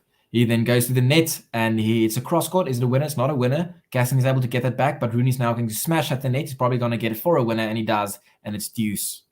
Gene confirming here that it is cramps again. That is very concerning. So if it is the case, he must really now shorten the points. He can't afford to take this to 5 sets.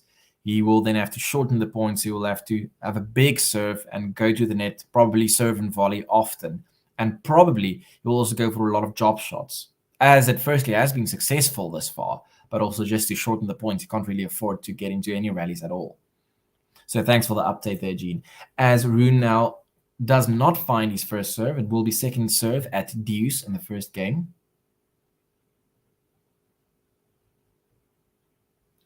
He serves to the backhand of Gaston. Was that a double fault? I think it was a double fault. And it's once again breakpoint opportunity for Gaston. They are saying, we did not need this kind of drama. Yeah, it was very unexpected, right? Because Rune was just cruising and breaking to get the second set. And suddenly there's a trainer. It's like, what, why? What's happening now? So it will be really disappointing if this cramp is something that he should be worried about, because as Rune now gets a big serve, that is really going to help, and he gets it back to deuce. So I'm wondering now if he's cramping, is he going to try to play this match out? Because, I mean, he won't be able to do that for another 3 sets. So is he going to retire mid-match? Or is he going to try to just play this out? And if he plays this out, surely he must also realize that he needs to then finish it in this set already. As Rune is now serving to the backhand of Gaston. Rune now with a big forehand to the backhand of Gaston. Rune now with a forehand to the forehand of Gaston. Rune now with a backhand. And this rally is already getting way too long for Rune. He should finish it right now. Is it going to go for the drop shot? Not yet. Gaston now with a big forehand. Rune now with the forehand to the forehand of Gaston. Rune now with the backhand. He tries to go for a backhand down the line over the higher part of the net, but he hits it in the net. And it is breakpoint opportunity again for Gaston. John, has anyone had chronic cramps like this before? Not that I can think of. Not that I can think of, so it's very interesting. Sean saying the reason, how Murray was able to get past his injuries is in the off-season he did crazy workouts in hot weather.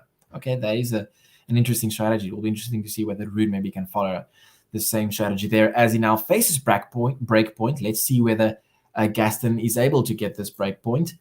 Rune serves to the tee. Gaston returns that, but I think it's a fault. No, they are now debating whether that was in or not. I think the umpire said that it was in. And now we're back to deuce. All right, so it's an unreturned serve there, as we are back to deuce. Yeah, Gene saying that is why he is shortening the points. So Rune will be looking to shorten the points if he feels he struggles to move. It's a good serve, and the return by Gaston goes long. So it's advantage Rune. Have you seen that match? It was Medvedev. He played a match, was it last year? The cramps he got, it was insane. Like, it was actually funny to watch, because then when he moved between the serves, he couldn't move at all. And somehow he still was able to win that match. And I was like, how difficult can it be for the opponent to just move the ball to the other side of the court? Just not hard. Just move it to the other side, because Medvedev was barely able to move, and he still somehow managed to win that match, which was just insane. Alminia saying, generally tempted to put some money on Gaston if Rune's cramping again. That'll be interesting to see what effect this has on the match, or the betting. All right, it's halftime at the football. Real Madrid versus Liverpool, 0-0. So we will keep an eye on the score there as well. Yeah, Gene also saying, I've never seen a player cramp so much than him. Yeah, me neither. They are saying, I feel this will change the match now.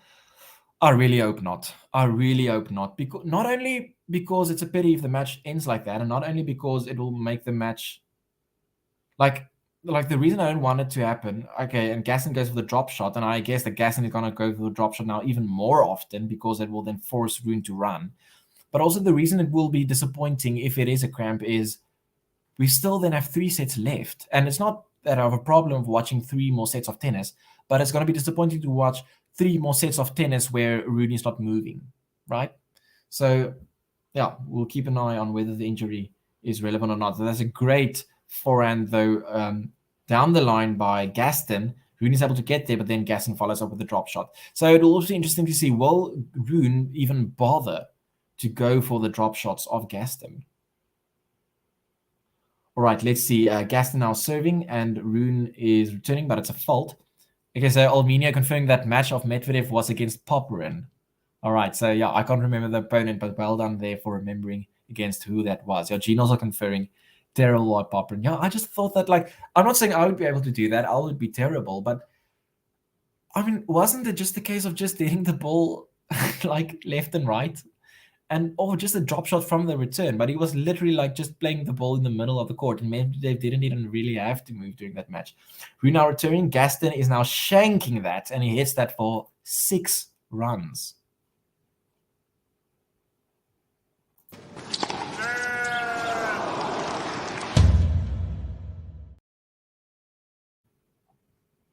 As Gaston is now serving at 30-15.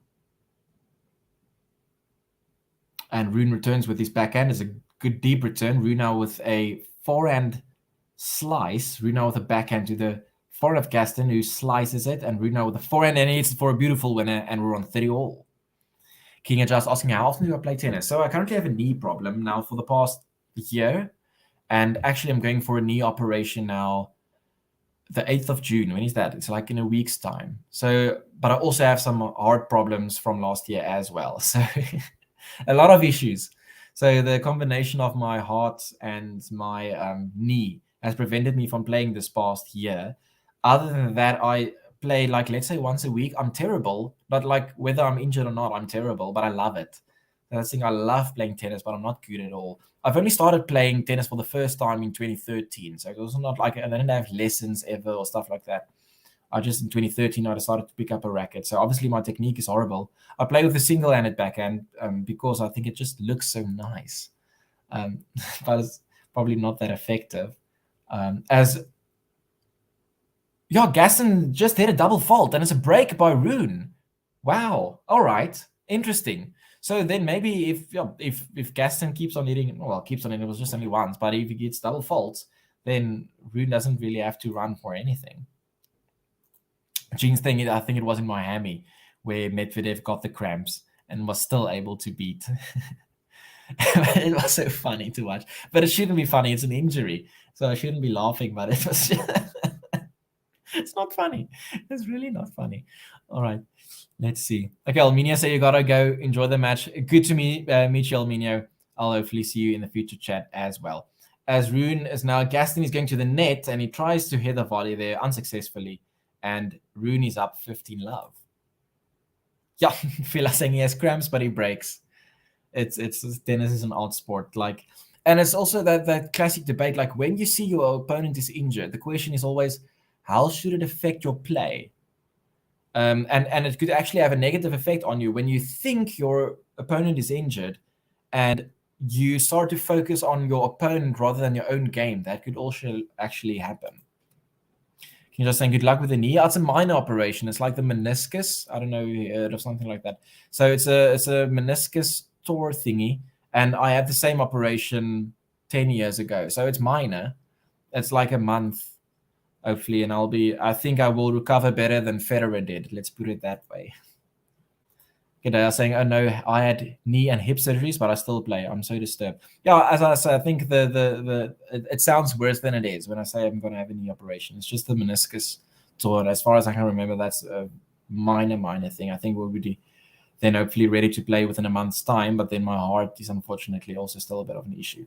As Rune is now serving at 40-love, and wow, a game hold. We just talked about how is Rune going to now handle this so-called injury, but it's up 3-love in the third, and maybe deciding set. So let's hear that banger of a song that Ben just created for us before this match. She won't take your breath away. Hold on, she won't take your breath away. Hold on,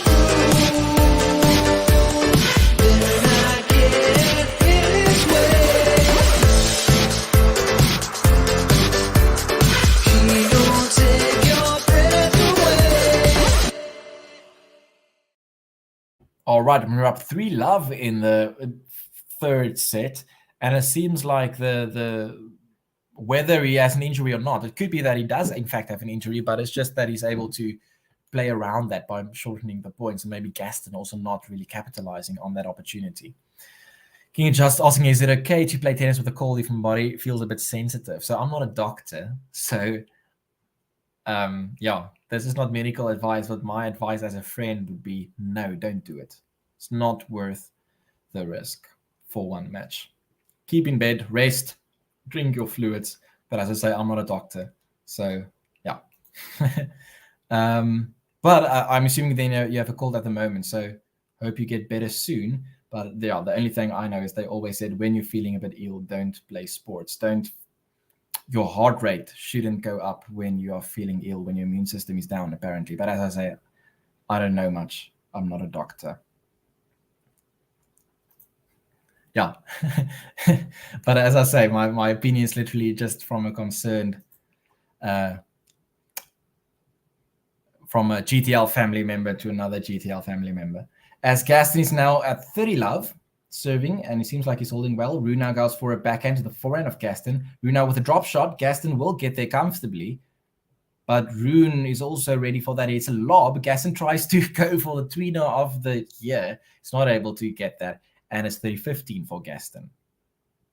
Snail's saying, poor play from Gaston. First time seeing him play so terribly with the crowd. So I must be honest, I haven't followed him this tournament before this match. And neither did I last year because he only played one match against Gasquet. So the last time I saw Gaston play at the French was in 2020 against Dominic Thiem, when he attempted 55 drop shots, of which 40 was successful. Gaston now serving at 40-15. Gaston now with a forehand, goes in the line. He goes to the net.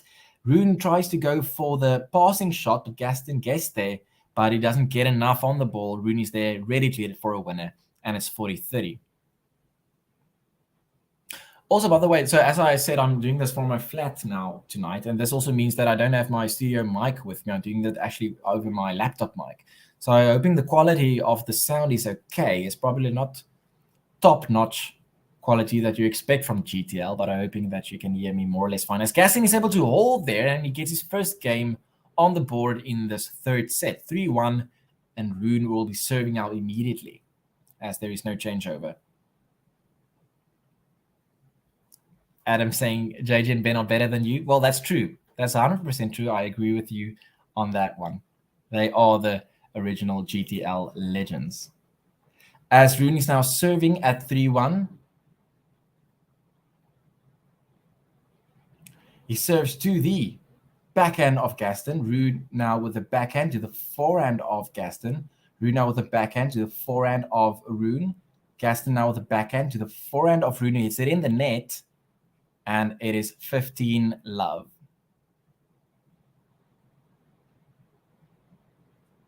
So I think Rune will just want to finish this match as soon as possible, also to make sure that the crowd doesn't get involved. Thank you. I see there are some comments defending me here. Thank you very much. But yeah, I mean, I agree. I like Ben and JG are the original legends. So yeah. Okay, so as Rune is now hitting a forehand, Gaston goes for a drop shot, but it's not like short enough. He goes for another drop shot, but it's also not short enough. Gaston now with a forehand to the backhand of Rune. Gaston tries to go for a backhand down the line, but he hits it long. And it's 30-love for Rune.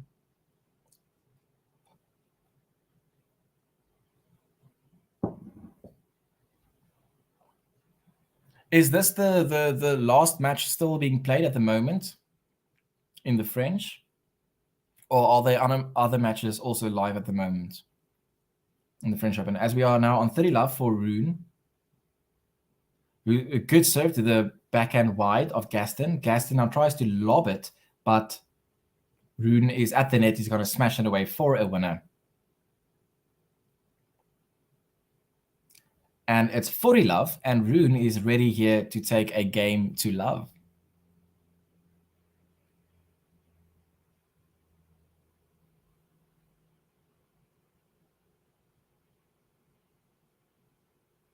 Rune serving at 40 love to the backhand of Gaston. Rune now with a backhand down the line, but Gaston gets there with a slice, and the slice goes deep. So that's a good slice by Gaston.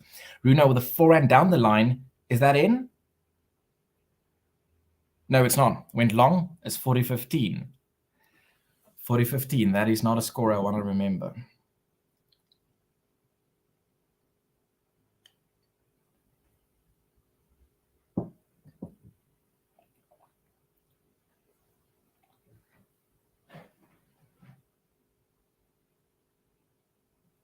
Rune now with a serve to the backhand of Gaston, but I think that was wide, so it will be second serve.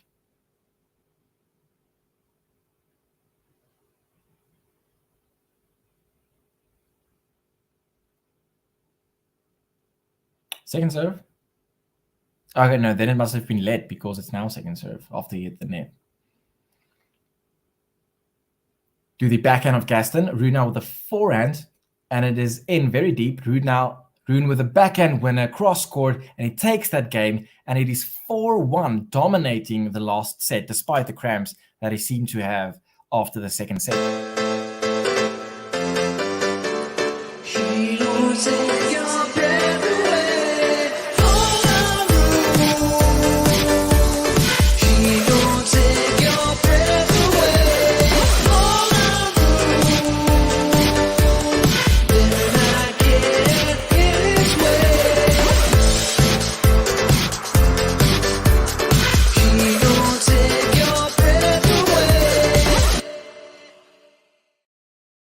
All right, so it's a fairly comfortable set. In fact, it's the most comfortable set so far, which is maybe what we didn't expect when Gaston or when Rune started to get cramps at the end of the second set.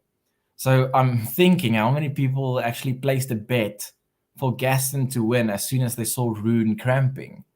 And then suddenly the set is like very, very comfortable for Rune. And we haven't seen the trainer since the end of that second set. So it's not like he's asking for the trainer between the changeovers in the third set. Gaston is now going to serve at 1-4.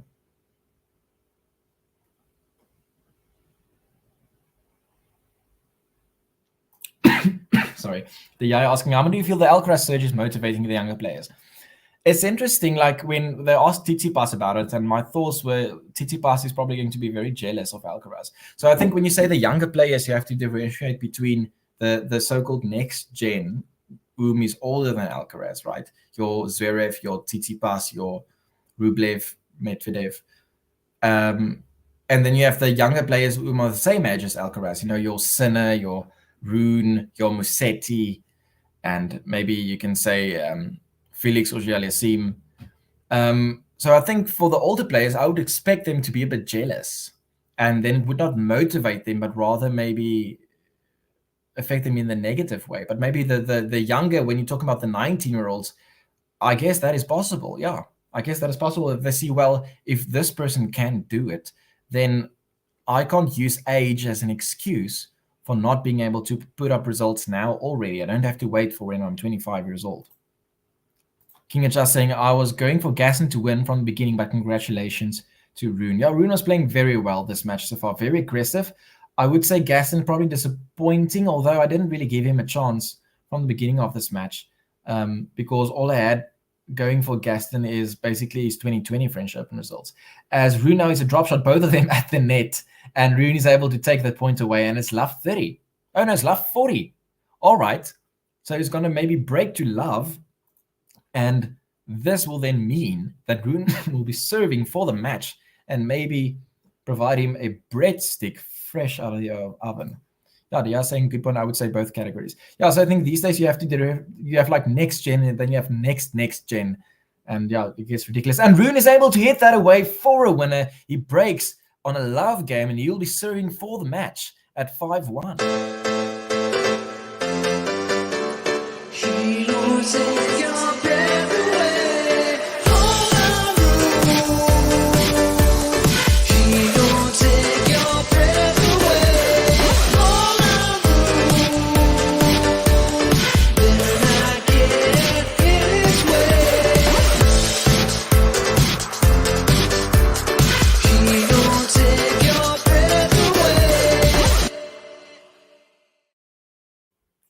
as Rune is now serving for the match, and he got the first point 15 all, 15 love, and he went to the net.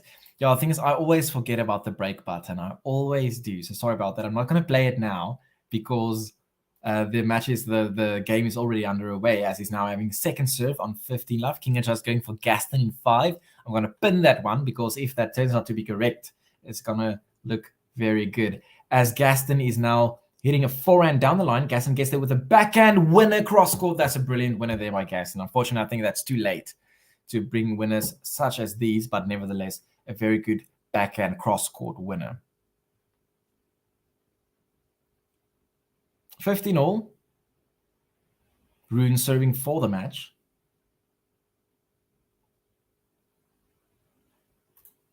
Sounds of surely not missing the break button. Yeah, so it's there. I know it's there, but I always forget to press it. That's the thing. As when I watch the other GTL streamers, then I also always oh yeah, I forget to press that break button every time. As Gaston now goes for the drop shot, Rune is there at the net though, and he returns that down the court, and it's a winner for Rune. It's 30-15. And Ben saying, still thinking Rune could be a real surprise package of Roland Garros. Yeah, started with a brilliant first round win for Chapeau. And then from there, really, the draw is fairly on his side. Could defeat Tsitsipas. I'll say it again.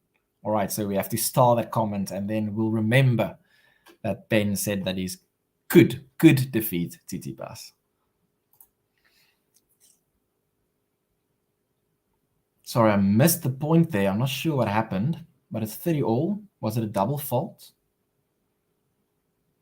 Oh, it was just a brilliant return there by Gaston. Oh, that was a brilliant return with a forehand down the line. King Jazarin, yeah, Ben, he definitely can do some damage. He feels to be at Sinner's level, definitely. I would say he plays more aggressive than Sinner does, which is, in my opinion, more attractive to watch. He goes into the court, Rune, as soon as he's on top of the rally, and that makes for enjoyable watching, in my opinion. And it also, but yeah, I'm not sure whether that is also maybe to do with the fact that he wants to shorten the points because of maybe some struggles with cramps. As Gaston has a break point here, we saw the same in I think it was the first set, or was it the second, where Rune was serving for the set, but then Gaston was able to break back, preventing Rune from delivering a fresh breadstick. As Rune is now facing a breakpoint, let's see what's happening here. He serves to the backhand of Gaston. Rune now once again stepping up in the court, but he hits it in the net, and it's a break for Hugo Gaston.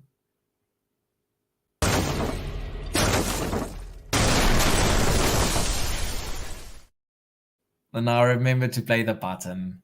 Thank you very much. I think I deserve a like for that one. If you haven't already, hit the like button on this video. And here we go for maybe the last time tonight, a bit of Hugo Gaston. This guy never gets it wrong. France is where he's from. We'll sing his song. Hugo Gaston. This guy never gets it wrong. France is where he's from. We'll sing his song. Gaston. All right, let's see whether this has an influence on the result of the match. I don't think it will. I think it's just one of those, oh, okay, interesting, but not really that significant. I think that it will be. Yeah, Ben saying, I feel he's on a greater trajectory than Sinner.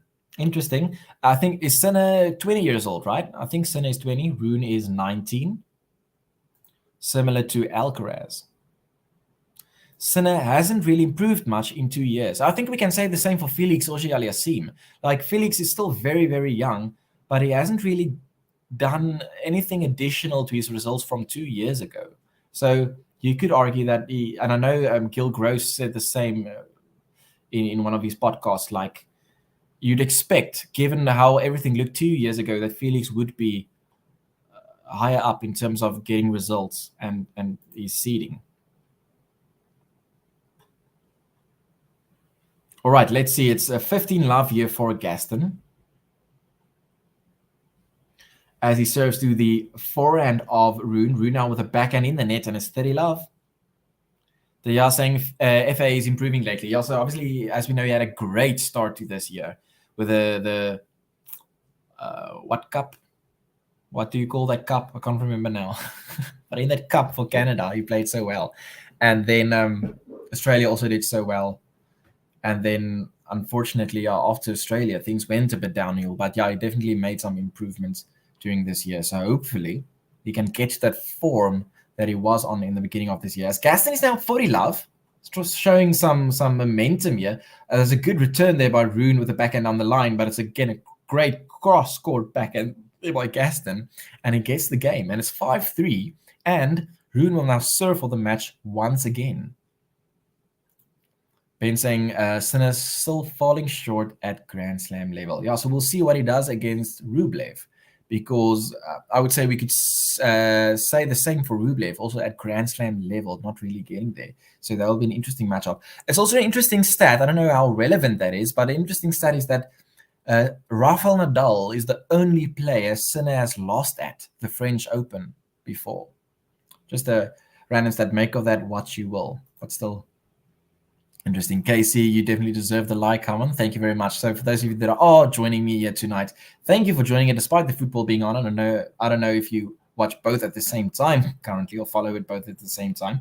But if you're enjoying this coverage, please hit a like button on this video. As Rune is now serving for the match, and it's a free point immediately. It's not an ace, but it's unreturned, and it's 15 love. King Adjust saying Sinner and Tsitsipas' level has dropped slightly. I agree. And Alcaraz and Rune are looking good. Maybe Kecmanovic too in the future. We will see, though. I think Musetti as well is doing very, very well lately. Alcaraz was 5-0 up against Gaston and lost 7-5 to Gaston in Paris due to the atmosphere. So maybe Gaston can fight back. Was that in Paris like hard courts, or is it Paris as in the French Open last year? No, it can't be French Open last year because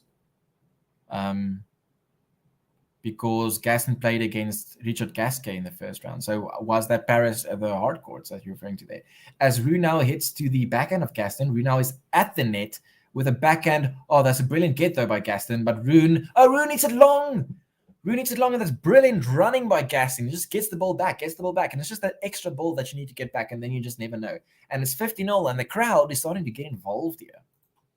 King Adjust saying Gaston is actually going to win this set 7-6. Oh, well, it looks like it can happen, especially at the crowd, as the crowd is now going to get involved here. Okay, Neil saying, yeah, it was at the hard courts where that happened. Okay, so it's 50-0. As you might expect, the crowd is getting involved. They want this to get more complicated than it initially seemed, let's say 10 minutes ago. And Rune is just waiting for the crowd to calm down before he serves. Now they are saying the crowd is starting, and we'll see whether that affects the match. As Gaston blocks the return there, Rune then with a forehand, Gaston slice forehand return, Rune with a big forehand, and Gaston is not able to get that ball back, and it's 30-15. And Rune is shouting. You can see he's getting frustrated. He wants this match to end, and he doesn't want the crowd to get involved here. And it's 30-15 for Holger Rune.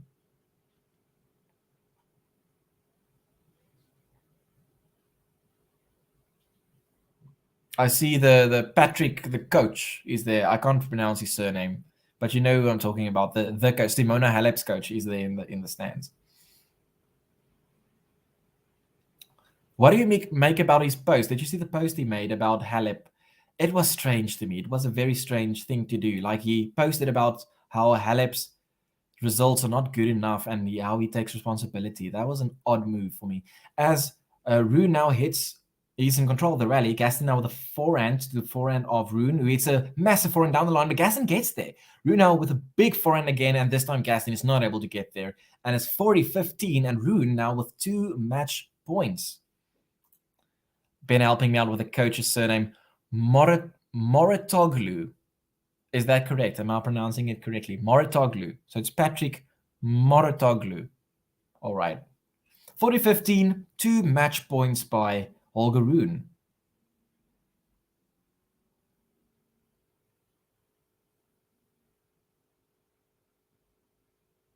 And he's not serving yet. He's waiting for the crowd to just calm down.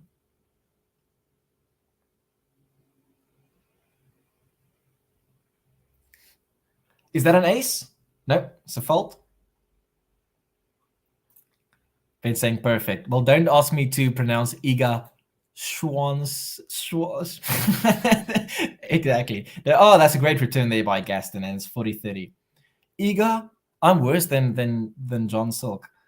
Iga, but the thing is, it sounds like there should be an N when they pronounce it. Iga Schwantek. Schwantek. Is that correct? Iga Schwantek.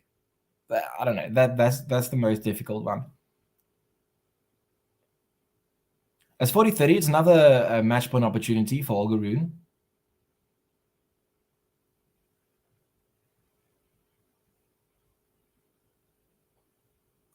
He serves to the forehand of Gaston. Rune out with the forehand to the forehand again of Gaston. Rune with the backhand. Gaston in control of this rally. Rune out with a forehand by Gaston, now to the backhand of Rune. Rune is doing all the running. Drop shot by Gaston, but the drop shot does not go over the net. And Rune is silencing the crowd. He's like, yep, that's correct. I am the winner of this match. He takes the match with that match point. It's 6-3, 6-3, 6-3. She don't take your breath away. All she don't take your breath away. All then I get in its way. She don't take your breath away. All right, in the end, fairly comfortable for Rune. He wasn't able to serve out the match the first time, and the second time it was no problem. Let's just look at the stats here quickly before I remove the scoreboard. It's 6-3, 6-3, 6-3. In terms of Rune, he's got 39 winners and 14 unforced errors. I would say that's a very healthy ratio there with attacking tennis. First serve percentage, 80%, of which he won this, then 63% points. And he faced a lot of break points, but he was able to save a lot of them. So you could then, from a different perspective, say that Gaston is a medicine. Gaston would maybe then be thinking he maybe could have converted more of the break points opportunities. But in the end, a very comfortable win by Gaston Ruud. I see there is a question there in the chat. Who is he facing next? Let's see, where is that? Okay, Ben just helping there with Iga Iga Świątek. Is it Iga Świątek. Iga Świątek. Is that close enough? I'm going to work on that for the next stream. Iga can't. It's too difficult. All right. Let's see. Your Polish is super tricky. Thank you very much. I agree with that statement fully. If you're just before leaving this, remember please to hit the like button on this video. I'm sure a lot of you are excited to go to the soccer match or football match. I'm going to chat just a little bit of tennis with you for another few minutes before we leave. People saying congrats, wow, Rune by Jean. King Adjust asking who is he playing next, and I'm actually not sure. So let me check quickly. So it's Rune. I don't know whether Google will tell me immediately if I Google his name. Rune. It doesn't say who he will be playing next. So let's go to the French Open draw quickly. I actually can't remember. Is he in the bottom or top draw? And I'm not even sure of that. So thinking it would have been Chapeau. I can't remember who Chapeau would have faced. Let's see it quickly. By this time, you already probably told in the chat, but I'm now here on the French side. He's going to face Tsitsipas next. All right. Okay. That's why Ben said that he thinks he got a chance against Tsitsipas because they are facing each other next. Okay, that will be an interesting matchup, definitely. Relief for the saying, yeah, because it looked like maybe the cramps that he got could have played a role in the outcome of this match, but then hopefully, or then luckily not. Okay, Gene confirming a Tsitsipas King Adjust. Oh, replying that it's going to be Tsitsipas in the next round. Right, Ayaz, thanks. You got to go. Thanks, Harman and Co. Great fun, y'all. Thank you for joining us tonight. I'll definitely see you in the future as well. Oh, in the football, there's a comment that Real Madrid is actually leading 1-0 Liverpool. Okay, I'll probably be watching the remainder of the football match here after. Ben saying I'm doing a wonderful job with Iga. The pronunciation. All right. Ginseng is in the bottom half. Yeah, so that's in other words in Tsitsipas's half of the draw. So could he make the final? we'll see. King just saying thanks for the stream, Aman. I'm excited for the match with Tsitsipas. It's going to be great. Gene, thank you very much. I will see you in a future stream as well. So in the end, a fairly comfortable win there by Holger Rune against Hugo Gaston. It could have been maybe interesting looking at what Gaston can provide in terms of his talent. But in the end, a comfortable win, despite maybe cramps looking like it could be an issue. So thank you everybody for joining me tonight. If you haven't already, please hit a like button on this video and subscribe to Game to Love to make sure that you get up-to-date notifications of future streams that will be coming your way tomorrow and the remainder of the French Open and for the remainder of this year and maybe for the remainder of our lifetimes. We'll see. Thank you very much, everybody, for joining us. Hope you enjoyed this coverage. Hope you enjoy the football if you are following the football further. And for now, though, I will say goodbye and I'll see you again. Thank you very much.